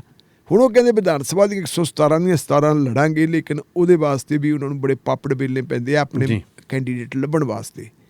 ਲੇਕਿਨ ਜੇ ਅਸੀਂ ਦੇਖੀਏ ਲੋਕਾਂ ਦੀ ਗੱਲ ਕਰਨ ਵਾਲੀ ਉਹ ਆਮ ਆਦਮੀ ਪਾਰਟੀ ਸੀ ਜੀ, ਜਿਹਨੂੰ ਅਸੀਂ ਵਿਰੋਧੀ ਧਿਰ ਕਹਿ ਸਕਦੇ ਹਾਂ। ਕਾਨੂੰਨੀ ਤੌਰ ਤੇ ਵਿਰੋਧੀ ਧਿਰ, ਜਿਹਦੇ ਕੋਲ ਇੱਕ ਰੁਤਬਾ ਸੀ ਵਿਧਾਨ ਸਭਾ। ਭਾਵੇਂ ਆਮ ਆਦਮੀ ਪਾਰਟੀ ਜਿਹੜੀ ਉਹ ਫਟ ਗਈ, ਆਪਸ ਵਿੱਚ ਦੋ ਟੁਕੜੇ ਬਣ ਗਏ ਸੀ, ਇਹਦੇ ਬਾਵਜੂਦ ਸਾਨੂੰ ਇਹ ਮੰਨਣਾ ਪਊਗਾ ਕਿ ਪਿਛਲੇ ਸਮੇਂ ਤੋਂ ਜੇ ਸੰਘਰਸ਼ ਦੇ ਪਿੜ ਦੇ ਵਿੱਚ ਕੋਈ ਪਾਰਟੀ ਹੈ ਪੰਜਾਬ ਦੀ ਤਾਂ ਉਹ ਆਮ ਆਦਮੀ ਪਾਰਟੀ ਹੈ। ਆਮ ਆਦਮੀ ਪਾਰਟੀ ਗਾਹੇ ਬਗਾਹੇ ਕਦੇ ਕਿਸੇ ਮੁੱਦੇ ਨੂੰ ਲੈ ਕੇ, ਕਦੇ ਕਿਸੇ ਮੁੱਦੇ ਨੂੰ ਲੈ ਕੇ ਵਿਰੋਧ ਕਰਦੀ ਰਹੀ ਹੈ ਪੰਜਾਬ ਦੀ ਸਰਕਾਰ ਦਾ। ਉਹ ਮੁੱਖ ਮੰਤਰੀ ਦੇ ਦਫ਼ਤਰ ਦਾ ਘਿਰਾਓ ਕਰਨ ਵਾਸਤੇ, ਉਹਨਾਂ ਦੇ ਘਰ ਦਾ ਘਿਰਾਓ ਕਰਨ ਵਾਸਤੇ ਜਾਂਦੇ ਰਹੇ। ਉਹਨਾਂ ਨੂੰ ਚੰਡੀਗੜ੍ਹ ਪੁਲਿਸ ਰੋਕਦੀ ਹੈ, ਜਲ ਤੋਪਾਂ ਉਹਨਾਂ ਤੇ ਇਸਤੇਮਾਲ ਕਰਦੀ ਰਹੀ ਹੈ, ਲਾਠੀ ਚਾਰਜ ਵੀ ਹੁੰਦਾ ਰਿਹਾ, ਡੰਡਾ ਚਾਰਜ ਵੀ ਹੁੰਦਾ ਰਿਹਾ। ਪਿਛਲੇ ਦਿਨਾਂ ਦੇ ਵਿੱਚ ਮੈਂ ਇੱਕ ਇੰਟਰਵਿਊ ਸੁਣ ਰਿਹਾ ਸੀ ਦਲਜੀਤ ਸਿੰਘ ਚੀਮਾ ਹੋਣਾ ਦੀ, ਜਿਹੜੇ ਅਕਾਲੀ ਦਲ ਦੇ ਸਪੋਕਸਪਰਸਨ ਹੈ, ਮੇਰਾ ਖਿਆਲ ਸੀਨੀਅਰ ਮੀਤ ਪ੍ਰਧਾਨ ਵੀ ਹੈ। ਉਹ ਕਹਿੰਦੇ ਜੀ ਇਹ ਕਾਂਗਰਸ ਵਾਲੇ ਤੇ ਆਮ ਆਦਮੀ ਵਾਲੇ ਤਾਂ ਇੱਕੋ ਹੀ ਹੈ। ਕਹਿੰਦੇ ਸਾਡੀ ਤਾਂ ਮੁਖਬਰੀ ਕਰਦੇ ਆਮ ਆਦਮੀ ਪਾਰਟੀ ਵਾਲੇ। ਅੱਛਾ। ਜਦੋਂ ਕਹਿੰਦੇ ਕੈਪਟਨ ਦੇ ਘਰ ਕੋਲੇ ਧਰਨਾ ਦੇਣ ਜਾਂਦੇ ਆ ਨਾ, ਇਹ ਕਹਿੰਦਾ ਜਾ ਕੇ ਸੁਚੇਤ ਕਰ ਦਿੰਦੇ ਆ ਉਹਨਾਂ ਨੂੰ ਕਿ ਕੱਲ ਹੀ ਆਉਣਗੇ, ਤੁਸੀਂ ਕਾਲੀਆਂ ਦਾ ਪ੍ਰਬੰਧ ਕਰ ਲਓ। ਅੱਛਾ, ਇਹਦਾ ਮਤਲਬ ਜਿਹੜਾ ਖੁਫੀਆ ਤੰਤਰਾਂ ਨੂੰ ਕੁਝ ਨਹੀਂ ਪਤਾ ਵੀ ਇਹ ਵਿਚਾਰਿਆਂ ਨੂੰ ਮਤਲਬ ਕਿੱਡੀ ਹੁਣ ਤੁਸੀਂ ਇੱਥੋਂ ਉੱਡ ਜਾ ਭੋਲਿਆ ਪੰਛੀਆ, ਤੂੰ ਆਪਣੀ ਜਾਨ ਬਚਾ ਵੀ ਉਹ ਜਿਹੜੀ ਹੈਗੀ ਦੇ ਵਿੱਚ ਜਿਹੜੇ ਲੋਕਾਂ ਨੂੰ ਪਤਾ ਹੀ ਨਹੀਂ। ਸਟੇਟ ਤੁਸੀਂ ਵੀ ਚਲਾਈ ਹੈ, ਤੁਸੀਂ ਵੀ ਚਲਾਈ ਹੈ ਸਟੇਟ। ਤੁਹਾਨੂੰ ਪਤਾ ਕਿ ਤੁਸੀਂ ਦੂਜੀਆਂ ਪਾਰਟੀਆਂ ਤੇ ਨਿਰਭਰ ਕਰਦੀ ਹੁੰਦੀ ਹੈ ਸਟੇਟ। ਕਦੇ ਸਟੇਟ ਜਿਹੜੀ ਹੈ, ਸਟੇਟ ਦੇ ਕੋਲ ਇੱਕ ਆਪਣਾ ਤੰਤਰ ਹੈ, ਆਪਣਾ ਸਾਰਾ ਕੁਝ ਹੈ। ਤੁਸੀਂ ਪ੍ਰੈਸ ਕਾਨਫਰੰਸਾਂ ਕਰਦੇ ਹੋ, ਪ੍ਰੈਸ ਨੋਟ ਜਾਰੀ ਕਰਦੇ ਹੋ, ਹਰ ਚੀਜ਼ ਉਹਨਾਂ ਕੋਲੇ ਪਹੁੰਚਦੀ ਹੈ। ਮਤਲਬ ਉਹਨਾਂ ਨੇ ਛਡਾਉਣ ਦੀ ਕੋਸ਼ਿਸ਼ ਕੀਤੀ ਆਮ ਆਦਮੀ ਪਾਰਟੀ ਨੂੰ, ਪਰ ਆਮ ਆਦਮੀ ਪਾਰਟੀ ਤਾਂ ਬੜੇ ਲੰਬੇ ਸਮੇਂ ਤੋਂ ਚੱਲੀ ਹੈ। ਤੇ ਇੱਕ ਵਾਰੀ ਥੋੜਾ ਜਿਹਾ ਯਤਨ ਕੀਤਾ ਸੀ ਸਰਦਾਰ ਸੁਖਬੀਰ ਸਿੰਘ ਬਾਦਲ ਨੇ ਵਿਰੋਧ ਕਰਨ ਦਾ, ਤੇ ਉਦੋਂ ਤੁਹਾਨੂੰ ਪਤਾ ਵੀ ਇਹਨਾਂ ਦੇ ਉੱਤੇ ਪਾਣੀ ਦੀਆਂ ਵਿਛਾੜਾਂ ਵੀ ਪਈਆਂ ਸੀ, ਤੇ ਉਦੋਂ ਲੋਕਾਂ ਨੇ ਦਰਸ਼ਨ ਵੀ ਕਰ ਲਏ ਸੀ ਕਿ ਅੰਮ੍ਰਿਤਧਾਰੀ ਪ੍ਰਧਾਨ ਸਾਹਿਬ ਦੀ ਸ੍ਰੀ ਸਾਹਿਬ ਕਿੱਥੇ ਹਾਂ, ਕਿਉਂਕਿ ਪਾਣੀ ਨਾਲ ਕੱਪੜੇ ਭਿੱਜ ਗਏ ਸੀਗੇ ਔਰ ਉਹ ਸ੍ਰੀ ਸਾਹਿਬ ਕਿਤੇ ਦਿਖਦੀ ਨਹੀਂ ਸੀਗੀ। ਤੇ ਫਿਰ ਉਦੋਂ ਬੜੀ ਕਚਿਆਈ ਜੀ ਹੋਈ ਸੀ। ਇਹਨਾਂ ਨੇ ਫਿਰ ਵੀ ਕੋਸ਼ਿਸ਼ ਕੀਤੀ ਕਦੇ ਕਦੇ ਜੇ ਨਿੱਕੀ ਮੋਟੀਆਂ ਕੋਈ ਆਪਦੀਆਂ ਸਰਗਰਮੀਆਂ ਕਰਦੇ ਸੀ ਬੀਜੇਪੀ ਵਾਲੇ ਆ ਕੇ ਇੱਕ ਸਮਝ ਲਓ ਵੀ ਪ੍ਰਤੀਨਿਧਤਾ ਦੇ ਤੌਰ ਤੇ 2 ਬੰਦੇ ਭੇਜਦੇ, ਇਹ ਉਹਨਾਂ 'ਚ 2 ਬੰਦੇ ਭੇਜ ਦਿੰਦੇ ਸੀ। ਹੁਣ ਇਹਨਾਂ ਦਾ ਹੋ ਗਿਆ ਬੀਐਸਪੀ ਨਾਲ ਸਮਝੌਤਾ। ਅੱਛਾ ਜੀ। ਤੇ ਬੀਐਸਪੀ ਬਹੁਤ ਲੰਬੇ ਸਮੇਂ ਬਾਅਦ ਜਿਹੜੀ ਹੈਗੀ ਉਹ ਆਪਣੀ ਹੋਂਦ ਦੀ ਲੜਾਈ ਲੜ ਰਹੀ ਹੈ ਪੰਜਾਬ ਦੇ ਵਿੱਚ। ਹਾਸ਼ੀਏ ਚਲੀ ਗਈ, ਹਾਸ਼ੀਏ ਤੇ ਚਲੀ ਗਈ, ਕਹਿੰਦੇ ਕੌਮਾਂ 'ਚ ਚਲੀ ਗਈ ਸੀ। ਹਾਂ, ਲੀਡਰ ਉਹਨਾਂ ਕੋਲੇ ਚੰਗਾ ਮਿਲ ਗਿਆ ਜਸਵੀਰ ਸਿੰਘੜੀ। ਤੇ ਉਹ ਹੁਣ ਤੁਹਾਨੂੰ ਪਤਾ ਆਪਾਂ ਆਮ ਤੌਰ ਤੇ ਉੱਤੇ ਕਹਿੰਦੇ ਹੁੰਦੇ, ਮੈਂ ਵੈਸੇ ਜਾਤ ਪਾਤ ਦੇ ਵਿੱਚ ਵਿਸ਼ਵਾਸ ਨਹੀਂ ਰੱਖਦਾ, ਪਰ ਇਹ ਮੰਨਿਆ ਜਾਂਦਾ ਹੈ ਕਿ ਜੇ ਕਿਸਾਨ ਦਾ ਤੇ ਮਜ਼ਦੂਰ ਦਾ ਹੋ ਜੇ ਏਕਾ, ਕਿਸਾਨ ਮਜ਼ਦੂਰ ਕਦੇ ਆਪਣੀ ਯੋਜਨਾਬੰਦੀ ਨਹੀਂ ਕਰ ਸਕਦਾ। ਪੇਂਡੂ ਮਜ਼ਦੂਰ ਹੈ ਜਿਹੜਾ ਖੇਤੀ ਮਜ਼ਦੂਰ ਦੀ ਗੱਲ ਕਰ, ਤੇ ਜਿਹੜਾ ਕਿਸਾਨ ਹੈ ਕਹਿੰਦੇ ਕਿਸਾਨ ਤੋਂ ਕਦੇ ਬੰਦਾ ਨਹੀਂ ਮਰਦਾ। ਜਦੋਂ ਦੋਨੇ ਜਣੇ ਰਲ ਜਾਂਦੇ ਨੇ ਇੱਕ ਯੋਜਨਾਬੰਦੀ ਕਰਦਾ ਤਾਂ ਫਿਰ ਕਹਿੰਦੇ ਬੰਦਾ ਮਰਦਾ, ਦਲੇਰ ਹੋ ਜਾਂਦੇ ਇੱਕ ਇਹਨਾਂ ਦੀ ਯੋਜਨਾਬੰਦੀ ਹੋ ਜਾਂਦੀ ਹੈ। ਇਹ ਹੁਣ ਮੇਰਾ ਖਿਆਲ ਹੈ ਵੀ ਬੀਐਸਪੀ ਦਾ ਹੋ ਗਿਆ ਇਹਨਾਂ ਨੂੰ ਆਸਰਾ। ਹੁਣ ਬੰਦੇ ਮਾਰਨੇ, ਇਹ ਬੰਦੇ ਤਾਂ ਮਾਰਨਗੇ, ਮਤਲਬ ਘੱਟੋ ਘੱਟ ਇੰਨਾ ਕਰਨ ਲੱਗ ਗਏ ਵੀ ਇਹ ਜਲ ਤੋਂ ਪਤਾ ਸਾਹਮਣਾ ਕਰਨ ਲੱਗ ਗਏ। ਕੱਲ ਇਹ ਕੈਪਟਨ ਦੀ ਰਿਹਾਇਸ਼ ਦਾ ਘਰਾਓ ਕਰਨ ਵਾਸਤੇ ਗਏ ਸੀ, ਕਈ ਨਾਕੇ ਲਾਏ ਸੀ, ਇੱਕ ਦੋ ਨਾਕੇ ਨੂਕੇ ਤੋੜ ਵੀ ਦਿੱਤੇ। ਆਪਦੇ ਉਹ ਹੋਟਲ ਕੋਲ ਦੀ ਨਾਲੇ ਤੇ ਚਾਹ ਪਾਣੀ ਪਿਆ ਲੈਂਦੇ, ਨਾਲੇ ਉਧਰ ਦੀ ਸਿੱਧੇ ਹੋ ਜਾਂਦੇ। ਦਾਨੇ ਵਾਲੀਆ ਸਾਹਿਬ ਤੁਸੀਂ ਤਾਂ ਕਮਾਲ ਕਰਕੇ ਉਸ ਹੋਟਲ 'ਚ ਕੌਣ ਵੜ ਵਿਚਾਰੇ ਬੀਐਸਪੀ ਵਾਲੇ ਵੜ ਜਾਣਗੇ। ਅੱਛਾ, ਤੁਹਾਨੂੰ ਲੱਗਦਾ ਵੀ ਬੀਐਸਪੀ ਵਾਲੇ ਨੂੰ ਤਾਂ ਦਿਲਦਾਰ ਹੋਣਗੇ ਵੀ ਚਾਹ ਪਾਣੀ ਪਿਆ ਦੇਣਗੇ? ਉਹ ਤਾਂ ਜੇ ਕਿਤੇ 2-3 ਜਣੇ ਆਪਣਾ ਉਹ ਆਇਆ ਸੀ ਨਾ ਸਤੀਸ਼ ਚੰਦਰ ਮਿਸ਼ਰਾ, ਉਹ ਜਿਹੇ ਤਾਂ ਜਾ ਸਕਦੇ ਆ, ਭੈਣ ਮਾਇਆਵਤੀ ਜਾ ਸਕਦੀ ਹੈ, ਪਰ ਜਿਹੜੇ ਪਿੰਡ ਵਾਲੇ ਵਰਕਰ ਉਹਨਾਂ ਨੂੰ ਉਸ ਹੋਟਲ ਦੇ ਵਿੱਚ ਵੜਨ ਦੀ ਆਗਿਆ ਹੋਊਗੀ? ਦੇਖੋ ਜੀ, ਹੁਣ ਕੀ ਪਤਾ ਗਾਉਂ ਭਣਾਵੇ ਜਾਓ ਕਿਤੇ ਕਈ ਦਿਨ ਵੀ ਆ ਵੇਖ ਲਾ ਭਾਈ ਗੱਦਿਆ ਤੇ 2 ਕਮਰੇ ਦੇਖ ਕੇ ਵੀ ਛਾਲਾ ਮਾਰ ਲਓ। ਤੇ ਜੇ ਉਹ ਜਿਹੜੇ ਅੰਗਰੇਟੇ ਗੁਰਕੇ ਬੇਟੇ ਹੈ ਉਹਨਾਂ ਨੇ ਕਹਿਤਾ ਵੀ ਪੈਸਾ ਤਾਂ ਬਣਿਆ ਕੁਛ ਸਾਰਾ ਕੁਝ ਸਾਡੀ ਕਮਾਈ ਚੋਂ, ਸਾਨੂੰ ਤਾਂ ਹਿੱਸਾ ਚਾਹੀਦਾ, ਜੋ ਜ਼ਮੀਨ ਸਰਕਾਰੀ ਹੈ ਇਹ ਚੱਲ ਪੈਸਾ ਫਿਰ ਕੀ ਹੋਊਗਾ। ਇਸ ਕਰਕੇ ਉਹਨਾਂ ਨੂੰ ਕੋਈ ਨੇੜੇ ਨਹੀਂ ਆਉਣ ਦਿੰਦਾ। ਚਲੋ ਉੱਥੇ ਗਈ ਜੀ, ਇਹਨਾਂ ਨੇ ਵਿਰੋਧ ਕੀਤਾ, ਉਹ ਫੜ ਕੇ ਕੁਰਾਲੀ ਦੇ ਥਾਣੇ 'ਚ ਲੈ ਗਏ। ਫਿਰ ਜਨਤਾ ਮਗਰ ਚਲੀ ਗਈ, ਚਲੋ ਚਾਹ ਪਾਣੀ ਪਿਲਾ ਕੇ ਉਹਨਾਂ ਨੇ ਕਹਿਤਾ ਵੀ ਪ੍ਰਧਾਨ ਜੀ ਹੁਣ ਤੁਸੀਂ ਜਾਓ, ਸਾਡੀ ਰਸਮ ਪੂਰੀ ਹੋ ਗਈ ਤੇ ਤੁਹਾਡੀ ਰਸਮ ਵੀ ਪੂਰੀ ਹੋ ਗਈ, ਆ ਗਏ। ਹੁਣ ਇਹ ਕਹਿੰਦੇ ਆ ਜੀ ਅਸੀਂ ਕਹਿੰਦੇ ਜ਼ਿਲ੍ਹਿਆਂ ਦੇ ਜੱਥੇ ਭੇਜਿਆ ਕਰਾਂਗੇ, ਦੇਖਦੇ ਹਾਂ ਜ਼ਿਲ੍ਹਿਆਂ ਦੇ ਜੱਥੇ ਜਾਣਗੇ ਕਿੰਨੇ ਕੁ ਜਾਂਦੇ ਹੁੰਦੇ ਆ, ਕੀ ਕੁਛ ਕਰਨਗੇ। ਪਰ ਵੱਡੀ ਗੱਲ ਕੀ ਹੈ ਕਿ ਜਿਹੜੇ ਮੁੱਦੇ ਉਹਨਾਂ ਨੇ ਉਠਾਏ ਹੈ, ਉਹ ਮੁੱਦੇ ਉਹਨਾਂ ਨੇ ਉਠਾਏ ਹੈ ਜੀ। ਕਹਿੰਦੇ ਇੱਕ ਤਾਂ ਜਿਹੜੀਆਂ ਉਹ ਫਤਿਹ ਕਿੱਟਾਂ ਆਈਆਂ ਉਹਦੇ ਵਿੱਚ ਹੇਰਾ ਫੇਰੀ ਆਈ ਹੈ। ਅੱਛਾ ਜੀ। ਇੱਕ ਕਹਿੰਦੇ ਜੀ ਜਿਹੜਾ ਉਹ ਟੀਕੇ ਜਿਹੜੇ ਆ ਪ੍ਰਾਈਵੇਟਾਂ ਨੂੰ ਦਿੱਤੇ ਸੀ ਉਹ ਵੇਚੇ ਜੀ। ਉਹ ਵੱਡੀ ਗੱਲ ਇੱਕ ਇਹ ਹੈ ਕਿ ਜਿਹੜੇ ਪੰਥਕ ਮੁੱਦੇ ਆ, ਅਕਾਲੀ ਪਾਰਟੀ ਆਪਣੇ ਆਪ ਨੂੰ ਪੰਥਕ ਪਾਰਟੀ ਕਹਿੰਦੀ ਹੈ। ਹਾਂਜੀ, ਬਿਲਕੁਲ ਕਹਿੰਦੀ ਹੈ। ਉਹ ਪੰਥਕ ਮੁੱਦੇ ਇਹਨਾਂ ਨੇ ਛੱਡਤੇ ਤੇ ਇਹ ਕਿਹੜੇ ਮੁੱਦਿਆਂ ਦੇ ਉੱਤੇ ਆ ਗਏ? ਇਹ ਪੰਜਾਬੀ ਮੁੱਦਿਆਂ ਤੇ ਆ ਗਏ। ਇਹ ਸੁਖਬੀਰ ਸਿੰਘ ਬਾਦਲ ਨੂੰ ਚੰਗੀ ਤਰ੍ਹਾਂ ਪਤਾ ਹੈ ਕਿ ਪੰਥਕ ਮੁੱਦੇ ਸਾਡੇ ਕੋਲੇ ਰਹੇ ਨਹੀਂ। ਲੋਕਾਂ ਨੇ ਸਾਨੂੰ ਵੋਟਾਂ ਪਿਛਲੀ ਵਾਰੀ ਵੀ ਨਹੀਂ ਪਾਈਆਂ, ਹੁਣ ਵੀ ਨਹੀਂ ਪਾਉਣੀਆਂ। ਤੇ ਹੁਣ ਆਪਾਂ ਇੱਕ ਨਵੀਂ ਪੋਜੀਸ਼ਨ ਲਈਏ ਜੀ, ਜਿਹੜੀ ਪੋਜੀਸ਼ਨ ਉਹਨਾਂ ਦੇ ਪਿਤਾ ਸ਼੍ਰੀ ਨੇ 1996 ਦੇ ਵਿੱਚ ਲਈ ਸੀ ਅਕਾਲੀ ਦਲ ਨੂੰ ਪੰਜਾਬੀ ਪਾਰਟੀ ਬਣਾਉਣ ਵਾਲੀ, ਉਹਨੂੰ ਹੁਣ ਇਹਨਾਂ ਨੇ ਅਗਾਂਹ ਵਧਾਇਆ ਜੀ। ਹੁਣ ਇਹਨਾਂ ਨੇ ਪੰਥਕ ਜਿਹੜਾ ਹੈਗਾ ਮੁੱਦਿਆਂ ਦੇ ਨਾਲ ਇਹਨਾਂ ਦਾ ਕੋਈ ਲਾਗਾ ਦੇਗਾ ਨਹੀਂ, ਉਹਨੂੰ ਇਹ ਛੱਡ ਚੁੱਕੇ ਹੈ। ਤੇ ਇਹ ਸਿਰਫ ਤੇ ਸਿਰਫ ਜਿਹੜੀ ਹੈਗੀ ਆ ਪੰਜਾਬੀ ਮੁੱਦਿਆਂ ਦੇ ਆਧਾਰ ਦੇ ਉੱਤੇ ਆਪਣੀ ਲੜਾਈ ਲੜਦੇ ਹੈ। ਵੱਡੀ ਗੱਲ ਇਹ ਹੈ ਕਿ ਪੰਜਾਬ ਦੇ ਵਿੱਚ ਰਹਿ ਕੇ ਪੰਜਾਬ ਦੀ ਰਾਜਨੀਤੀ ਕਰਕੇ ਤੁਸੀਂ ਪੰਥਕ ਮੁੱਦਿਆਂ ਨੂੰ ਜਦੋਂ ਛੱਡੋਗੇ, ਅਕਾਲੀ ਦਲ ਦਾ ਤੁਹਾਡੀ ਪਾਰਟੀ ਦਾ ਹੋਊਗਾ ਨਾ, ਤੇ ਫਿਰ ਤੁਸੀਂ ਸੱਤਾ ਪਾਲੋਗੇ। ਮੈਨੂੰ ਤਾਂ ਨਹੀਂ ਲੱਗਦੀ ਕੋਈ ਇਸ ਤਰ੍ਹਾਂ ਦੀ ਗੱਲ ਬਣੀ। ਜਦੋਂ ਤੁਸੀਂ ਆਪਦੀ ਨਿਉ ਹੀ, ਜਦੋਂ ਤੁਸੀਂ ਆਪਣੀ ਬਿਲਕੁਲ ਨਿਉ ਨੂੰ ਖੁਰਚ ਲਿਆ ਤਾਂ ਫਿਰ ਮਕਾਨ ਨਹੀਂ ਰਹਿੰਦੇ, ਜਿੰਨੇ ਮਰਜ਼ੀ ਗਾਡਰ ਲਾ ਲਓ। ਬਿਲਕੁਲ ਇਹ ਕਹਾਣੀ ਹੁਣ ਇੱਧਰ ਨੂੰ ਜਾ ਵੀਡੀਓ ਜੀਆਂ ਬੜੀਆਂ ਆਉਂਦੀਆਂ ਨਾ, ਧਰਮ ਦੇ ਨੇ ਮਕਾਨ ਜਿਹੜੇ ਕੀ ਜਾਂਦੇ ਆ। ਹਾਂਜੀ ਦੇਖੋ ਉਹ ਚੀਜ਼ ਹੈ। ਹਾਂਜੀ। ਤੇ ਢਿੱਲੋਂ ਸਾਹਿਬ, ਸੰਜੇ ਸਿੰਘ ਕੀ ਕਹਿੰਦਾ ਕਿ ਸੰਜੇ ਸਿੰਘ ਦਾ ਘਰ ਨੂੰ ਭੰਨ ਤੋੜ ਨੂੰ ਲੈ ਕੇ ਕਿਹਦੀ ਭੰਨ ਤੋੜ, ਘਰ ਦੀ ਭੰਨ ਤੋੜ ਹੋਈ ਹੈ, ਕੀ ਦੋਸ਼ ਲਾਏ ਉਹਨੇ? ਦੇਖੋ, ਸੰਜੇ ਸਿੰਘ ਨੇ ਇੱਕ ਬਹੁਤ ਵੱਡਾ ਸਕੈਂਡਲ ਬੇਨਕਾਬ ਕੀਤਾ ਹੈ ਜੀ। ਇਹ ਸਕੈਂਡਲ ਇੱਕ ਅਜਿਹਾ ਸਕੈਂਡਲ ਹੈ ਜਿਸ ਸਕੈਂਡਲ ਨੇ ਭਾਰਤੀ ਜਨਤਾ ਪਾਰਟੀ ਤੇ RSS ਨੂੰ ਬਿਲਕੁਲ ਬੇਨਕਾਬ ਕਰਕੇ ਰੱਖਤਾ। ਆਪਾਂ ਨੂੰ ਇਸ ਗੱਲ ਦਾ ਪਤਾ ਹੈ ਕਿ ਬਹੁਤ ਲੰਬੇ ਸਮੇਂ ਤੋਂ ਲੜਾਈ ਚੱਲਦੀ ਸੀ ਅਯੁੱਧਿਆ ਦੇ ਵਿੱਚ ਬਾਬਰੀ ਮਸਜਿਦ ਤੇ ਰਾਮ ਜਨਮ ਭੂਮੀ ਦੀ। ਜੀ। ਇਹਦੇ ਤੇ ਬੜਾ ਵੱਡਾ ਕਲੇਸ਼ ਚੱਲਦਾ ਰਿਹਾ, ਅਦਾਲਤੀ ਕਲੇਸ਼ ਵੀ ਚੱਲਦਾ ਰਿਹਾ। ਫਿਰ ਇੱਕ ਜਿਹੜੀ ਹੈਗੀ ਹੈ ਤੁਹਾਡੀ ਉਹ ਯਾਦ ਹੋਣੀ ਹੈ ਤੁਹਾਡੇ, ਰਥ ਯਾਤਰਾ ਵੀ ਨਿਕਲੀ ਸੀ ਤੇ ਉਸ ਰਥ ਯਾਤਰਾ ਨੇ ਪੋਲਰਾਈਜੇਸ਼ਨ ਕੀਤੀ ਸੀ। ਉਸ ਪੋਲਰਾਈਜੇਸ਼ਨ ਦੇ ਚੱਲਦਿਆਂ ਬਹੁਤ ਥਾਵਾਂ ਤੇ ਦੰਗੇ ਹੋਏ ਸੀਗੇ, ਹਿੰਦੂਆਂ ਤੇ ਮੁਸਲਮਾਨਾਂ ਦੇ ਕਈ ਥਾਵਾਂ ਦੇ ਉੱਤੇ ਲੋਕ ਮਰੇ ਵੀ ਸੀ ਜੀ। ਪਰ ਉਹਦੇ ਵਿੱਚੋਂ ਭਾਰਤੀ ਜਨਤਾ ਪਾਰਟੀ ਨੂੰ ਇੱਕ ਪ੍ਰਾਪਤੀ ਹੋਈ ਸੀ ਕਿ ਜਦੋਂ ਭਾਰਤੀ ਜਨਤਾ ਪਾਰਟੀ ਬਣੀ ਹੈ ਜੀ ਤੇ ਇਹਨਾਂ ਨੇ ਪਹਿਲੀਆਂ ਚੋਣਾਂ ਲੜੀਆਂ। ਉਹਨਾਂ ਚੋਣਾਂ ਦੇ ਵਿੱਚ ਇਹਨਾਂ ਨੂੰ ਸਾਰੇ ਭਾਰਤ ਦੇ ਵਿੱਚੋਂ ਕੁੱਲ ਕਿੰਨੀਆਂ ਸੀਟਾਂ ਮਿਲ ਗਈਆਂ ਸੀ ਜੀ? ਸਿਰਫ 2 ਜੀ। ਤੇ ਉਸ ਰਥ ਯਾਤਰਾ ਦੇ ਰਾਹੀਂ ਜਿਹੜਾ ਇਹਨਾਂ ਨੇ ਮਾਹੌਲ ਦਾ ਫਿਰਕੂਕਰਨ ਕੀਤਾ, ਫਿਰਕੂ ਕਤਾਰਬੰਦੀ ਕੀਤੀ। ਉਹਦਾ ਨਤੀਜਾ ਹੋਇਆ ਕਿ 2 ਤੋਂ ਵੱਧ ਕੇ ਇਹਨਾਂ ਦੀਆਂ ਸੀਟਾਂ ਹੋ ਗਈਆਂ ਸੀ 84 ਜੀ।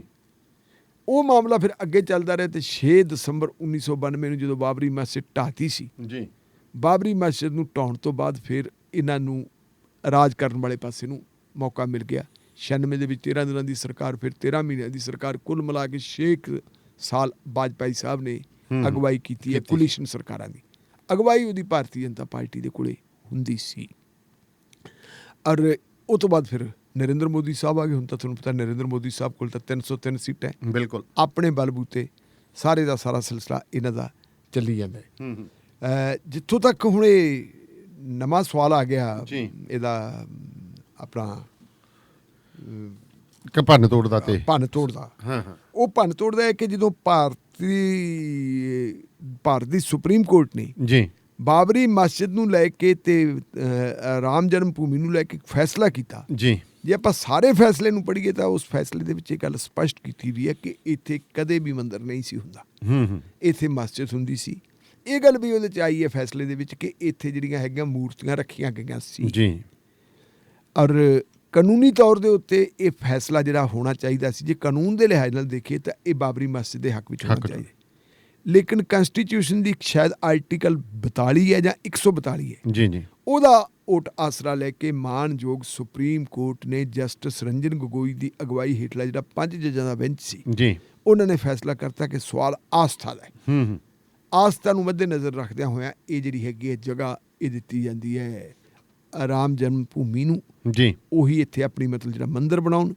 ਮੁਸਲਮਾਨਾਂ ਵਾਸਤੇ ਕਰਤੀ ਸੀ ਕਿ ਇਹਨਾਂ ਨੂੰ ਜ਼ਮੀਨ ਦਾ ਟੁਕੜਾ ਬਾਹਰ ਲੈ ਦਿਓ ਤੇ ਇਹ ਉੱਥੇ ਆਪਣੀ ਮਸਜਿਦ ਬਣਾ ਲੈਣ। ਉਹਦੇ ਵਾਸਤੇ ਦਾਨੇਵਾਲੀਆ ਸਾਹਿਬ ਇੱਕ ਟਰਸਟ ਬਣਾਤਾ, ਸਰਕਾਰ ਨੇ ਟਰਸਟ ਬਣਾਤਾ ਜੀ, ਟਰਸਟ ਬਣਾਤਾ ਤੇ ਟਰਸਟ ਨੇ ਅਪੀਲ ਕਰਤੀ ਕਿ ਜੀ ਲਿਆਓ ਸਾਨੂੰ ਦਿਓ, ਚੰਦਾ ਦਿਓ। ਦੇਸ਼ ਵਿਦੇਸ਼ ਦੇ ਵਿੱਚੋਂ ਹੁਣ ਤੱਕ 4000 ਕਰੋੜ ਰੁਪਈਏ ਦਾ ਚੰਦਾ ਉਹਨਾਂ ਦੇ ਕੋਲ ਇਕੱਠਾ ਹੋ ਚੁੱਕਾ ਜੀ। ਜਿਹੜੇ ਉਹਦੇ ਚੇਅਰਮੈਨ ਹੈਗੇ ਉਹ ਚੇਅਰਮੈਨ ਪਿਛਲੇ ਲੰਬੇ ਸਮੇਂ ਤੋਂ ਬਿਮਾਰ ਪਏ, ਉਹਨਾਂ ਨੂੰ ਕੋਈ ਪਤਾ ਨਹੀਂ। ਟਰਸਟ ਦਾ ਸਾਰਾ ਕਾਰੋਬਾਰ ਜਿਹੜਾ ਹੈਗਾ ਜਨਰਲ ਸੈਕਟਰੀ ਚੰਪਤ ਰਾਏ ਦੇਖ ਰਹੇ ਹੈ ਜੀ। ਹੁਣ ਹੋਇਆ ਕਿ ਮਾਰਚ ਦੇ ਮਹੀਨੇ ਦੇ ਵਿੱਚ ਇੱਕ ਜ਼ਮੀਨ ਜਿਹੜੀ ਹੈਗੀ ਜੀ ਉਹਦੀ ਖਰੀਦ ਕਰਦੇ ਆ ਦੋ ਬੰਦੇ ਜੀ। ਉਹ 2 ਕਰੋੜ ਰੁਪਏ ਦੇ ਵਿੱਚ ਉਸ ਜ਼ਮੀਨ ਨੂੰ ਖਰੀਦਦੇ ਹੈ। ਪੂਰੇ 5 ਮਿੰਟਾਂ ਬਾਅਦ ਉਸੇ ਜ਼ਮੀਨ ਦੀ ਰਜਿਸਟਰੀ ਜਿਹੜੀ ਹੈਗੀ ਹੈ ਉਹ ਜਿਹੜਾ ਰਾਮ ਮੰਦਿਰ ਟਰਸਟ ਹੈ ਉਹਦੇ ਨਾਂ ਹੁੰਦੀ ਹੈ ਜੀ। ਜਿਹੜੀ ਜ਼ਮੀਨ 2 ਕਰੋੜ ਰੁਪਏ 'ਚ ਖਰੀਦੀ ਜਾਂਦੀ ਹੈ ਉਹ ਵਿਕਦੀ ਕਿੰਨੇ 'ਚ ਹੈ ਰਾਮ ਮੰਦਿਰ ਟਰਸਟ ਨੂੰ? 18.5 ਕਰੋੜ ਰੁਪਏ 'ਚ। ਅੱਛਾ ਜੀ। 5 ਮਿੰਟਾਂ ਦੇ ਵਿੱਚ 2 ਕਰੋੜ ਰੁਪਏ 18.5 ਕਰੋੜ ਰੁਪਈਆਂ ਦੇ ਵਿੱਚ ਬਦਲ ਗਏ। ਤੇ ਜੇ ਆਪਾਂ ਇਹਦਾ ਹਿਸਾਬ ਕਿਤਾਬ ਲਾਈਏ, ਕਹਿੰਦੇ ਜੀ 1 ਸਕਿੰਟ ਦੇ ਵਿੱਚ ਜੀ 1 ਸੈਕਿੰਡ ਦੇ ਵਿੱਚ ਜਿਹੜੀ ਹੈ 5.5 ਲੱਖ ਦੀ ਰਫ਼ਤਾਰ ਨਾਲ ਵਾਧਾ ਹੋਇਆ, ਜਿਹੜਾ ਵਾਧਾ ਹੋਇਆ ਇੰਨਾ ਵਾਧਾ ਹੋ ਗਿਆ। ਤੇ ਇਹ ਚੀਜ਼ ਲਿਆ ਕੇ ਸੰਜੇ ਸਿੰਘ ਨੇ ਪ੍ਰੈਸ ਕਾਨਫਰੰਸ ਕਰਕੇ ਆ ਕੇ ਦਿਖਾਤੀ ਕਿ ਆਹ ਦੇਖੋ ਜੀ ਆਸਥਾ ਦੇ ਨਾਲ ਜਿਹੜਾ ਹੈਗਾ ਕਿੱਡਾ ਵੱਡਾ ਖਲਵਾੜ ਹੋਇਆ। ਹਾਂਜੀ, ਕਿਸੇ ਨੇ 2 ਲੱਖ ਰੁਪਇਆ ਦਿੱਤਾ, ਕਿਸੇ ਨੇ 10 ਲੱਖ ਦਿੱਤਾ, ਕਿਸੇ ਨੇ 50 ਲੱਖ ਦਿੱਤਾ ਹੋਣਾ ਤੇ ਕੋਈ ਗਰੀਬ ਗੁਰਬੇ ਵੀ ਜਿਹਨੇ 1 ਰੁਪਇਆ ਵੀ ਦਿੱਤਾ। ਇਹਦੇ ਨਾਲ ਇਹਦੇ ਨਾਲ ਜਿਹੜਾ ਐਡਾ ਵੱਡਾ ਖਲਵਾੜ ਹੋਇਆ, ਇਹ ਖਲਵਾੜ ਦੇ ਆਧਾਰ ਦੇ ਉੱਤੇ ਚੰਪਤ ਰਾਏ ਨੇ ਜਿਹੜੀ ਚੰਪਤ ਲਾਈ ਹੈ ਇਹਦੇ ਖਿਲਾਫ ਕਾਰਵਾਈ ਹੋਣੀ ਚਾਹੀਦੀ ਹੈ। ਉਹਨੇ ਪ੍ਰੈਸ ਕਾਨਫਰੰਸ ਕਰਤੀ। ਉਸ ਪ੍ਰੈਸ ਕਾਨਫਰੰਸ ਦਾ ਫਿਰ ਨਤੀਜਾ ਇਹ ਹੋਇਆ ਜੀ ਬਈ ਅੱਗ ਬਬੂਲਾ ਹੋ ਉੱਠੇ। ਭਾਰਤੀ ਜਨਤਾ ਤੇ ਪਾਰਟੀ ਤੇ RSS ਵਾਲੇ ਆ ਜਿਹੜੇ ਉਹ ਬੜੇ ਖਫਾ ਹੋ ਗਏ ਅੰਦਰ ਖਾਤੇ। ਵਾਰੀ ਤੌਰ ਦੇ ਉੱਤੇ ਹਾਲੇ ਉਹਨਾਂ ਨੇ ਕੁਝ ਕੀਤਾ ਨਹੀਂ, ਲੇਕਿਨ ਟਰਸਟ ਦੇ ਕੁਝ ਅਧਿਕਾਰੀ ਹੈ ਜਿਹੜੇ ਉਹ ਵਾਰ-ਵਾਰ ਕਹੀ ਜਾਂਦੇ ਆ ਜੀ ਦੋਸ਼ ਝੂਠੇ ਆ ਜੀ, ਐਸੀ ਨਹੀਂ ਗੱਲ ਜੀ, ਵੈਸੀ ਨਹੀਂ ਗੱਲ। ਪਰ ਟਰਸਟ ਦੇ ਅੰਦਰ ਰੌਲਾ ਬਹੁਤ ਪੈ ਗਿਆ। ਜਿਹੜੇ ਸਾਧੂ ਸੰਤਾਂ ਨੇ ਪਹਿਲਾਂ ਅੰਦੋਲਨ ਨੂੰ ਸ਼ੁਰੂ ਕੀਤਾ ਸੀ ਉਹ ਸਾਧੂ ਸੰਤ ਸਾਰੇ ਔਖੇ ਹੋਏ ਬੈਠੇ। ਅੱਛਾ ਜੀ, ਵੀ ਇਹ ਤਾਂ ਜੀ ਬੜੀ ਗੜਬੜ ਹੋ ਗਈ। ਤੇ ਉਹ ਤੋਂ ਬਾਅਦ ਕੀ ਹੋਇਆ ਕਿ ਸੰਜੇ ਸਿੰਘ ਦੀ ਰਿਹਾਇਸ਼ ਦਿੱਲੀ ਵੀ ਇੱਕ ਤੁਹਾਨੂੰ ਪਤਾ ਰਾਜ ਸਭਾ ਦਾ ਮੈਂਬਰ ਹੈ, ਉੱਥੇ ਫਿਰ ਕਹਿੰਦੇ ਜੀ ਕੱਲ ਕੁਛ ਬੰਦੇ ਵੜ ਗਏ ਸਰਕਾਰੀ ਰਿਹਾਇਸ਼ 'ਚ। ਉਹਨਾਂ ਨੇ ਜਾ ਕੇ ਉਹਦੇ ਮਕਾਨ ਦੀ ਭੰਨ ਤੋੜ ਕੀਤੀ। ਸੰਜੇ ਸਿੰਘ ਨੇ ਤੇ ਪ੍ਰਤੀਕਰਮ ਕੀਤਾ, ਕਹਿੰਦਾ ਜੋ ਮਰਜ਼ੀ ਆ ਕਰ ਲਓ, ਤੁਸੀਂ ਮਕਾਨ ਦੀ ਭੰਨ ਤੋੜ ਕਰ ਦਿਓ, ਤੁਸੀਂ ਮੈਨੂੰ ਕਤਲ ਵੀ ਕਰ ਦਿਓ, ਲੇਕਿਨ ਜਿੰਨੀ ਦੇਰ ਤੱਕ ਮੇਰੇ 'ਚ ਸਾਹ ਵਗਦੇ ਉਨੀ ਦੇਰ ਤੱਕ ਜਿਹੜਾ ਆਸਥਾ ਦੇ ਨਾਂ ਦੇ ਉੱਤੇ ਤੁਸੀਂ ਫਿਲਮੀ ਤਰ੍ਹਾਂ ਨਾਲ ਗੁੰਡਾਗਰਦੀ ਕੀਤੀ ਹੈ ਵੀ ਜੇ ਫਿਲਮਾਂ 'ਚ ਦਿਖਾਉਂਦੇ ਨੇ ਵੜ ਜਾਓ ਤੇ ਬਾਅਦ 'ਚ ਸੰਭਾਲ ਲਾਂਗੇ। ਹਾਂਜੀ, ਉਹ ਕਹਿੰਦਾ ਵੀ ਜੇ ਤੁਸੀਂ ਜਿਹੜੀ ਆਸਥਾ ਦੇ ਨਾਲ ਖਲਵਾੜ ਕੀਤਾ ਮੈਂ ਇਹਨੂੰ ਬੇਨਕਾਬ ਕੀਤੇ ਵਗਣਾ ਨਹੀਂ ਰਹਿੰਦਾ। ਸੰਜੇ ਸਿੰਘ ਵੀ ਆਪਾਂ ਕਹਿ ਦਈਏ ਕੋਈ ਦੁੱਧ ਤੋਤਾ ਨਹੀਂ, ਉਹਦੇ ਉੱਤੇ ਵੀ ਇਲਜ਼ਾਮ ਬੜੇ ਕਿਸਮ ਦੇ ਲੱਗਦੇ ਆ, ਲੇਕਿਨ ਇੱਕ ਗੱਲ ਆਪਾਂ ਨੂੰ ਮੰਨਣੀ ਪੈਣੀ ਹੈ ਕਿ ਰਾਜ ਸਭਾ ਜਦੋਂ ਬੋਲਦਾ ਹੈ ਔਰ ਜਿਸ ਢੰਗ ਦੇ ਨਾਲ ਬੋਲਦਾ ਤੇ ਜਿਵੇਂ ਉਹਦੀ ਪੇਸ਼ਕਾਰੀ ਦਾ ਤੌਰ ਤਰੀਕਾ, ਉਹ ਪੇਸ਼ਕਾਰੀ ਉਹਦੀ ਬਹੁਤ ਜ਼ਬਰਦਸਤ ਹੈ। ਐਡਾ ਵੱਡਾ ਮਤਲਬ ਸੰਕਟ ਜਿਹੜਾ ਧਰਮ ਸੰਕਟ ਇਹਨੂੰ ਆਪਾਂ ਕਹਿ ਸਕਦੇ ਹਾਂ, ਭਾਰਤੀ ਜਨਤਾ ਪਾਰਟੀ ਨੂੰ ਜਾਂ RSS ਨੂੰ ਸਾਹਮਣਾ ਨਹੀਂ ਕਰਨਾ ਪਿਆ ਸੀ, ਜਿਹੜਾ ਸੰਜੇ ਸਿੰਘ ਨੇ ਖੜਾ ਕਰਤਾ ਹੈ। ਔਰ ਇਹੀ ਕਾਰਨ ਹੈ ਕਿ ਉਹਦੇ ਮਕਾਨ ਦੇ ਉੱਤੇ ਹਮਲਾ ਹੋਇਆ। ਜੀ ਬਹੁਤ ਬਹੁਤ ਧੰਨਵਾਦ ਢਿੱਲੋਂ ਸਾਹਿਬ, ਸ਼ੁਕਰੀਆ ਤੁਹਾਡਾ। ਸੋ ਪ੍ਰੋਗਰਾਮ ਸ਼ਮਾਦਾਨ ਨੂੰ ਇੱਥੇ ਹੀ ਸਮਾਪਤ ਕਰਨ ਦੀ ਤੁਹਾਡੇ ਤੋਂ ਅਸੀਂ ਆਗਿਆ ਲੈਂਦੇ ਹਾਂ। ਜੁੜੇ ਰਹੋ ਰੇਡੀਓ ਪੰਜਾਬ ਟੂਡੇ ਦੇ ਨਾਲ। ਸੋ ਰੇਡੀਓ ਪੰਜਾਬ ਟੂਡੇ ਦਾ ਫੇਸਬੁੱਕ ਪੇਜ ਅਤੇ YouTube ਚੈਨਲ ਲਾਈਕ ਕਰਨਾ ਨਾ ਭੁੱਲਣਾ। ਸੋ ਬਹੁਤ ਬਹੁਤ ਧੰਨਵਾਦ, ਸ਼ੁਕਰੀਆ, ਮਿਹਰਬਾਨੀ।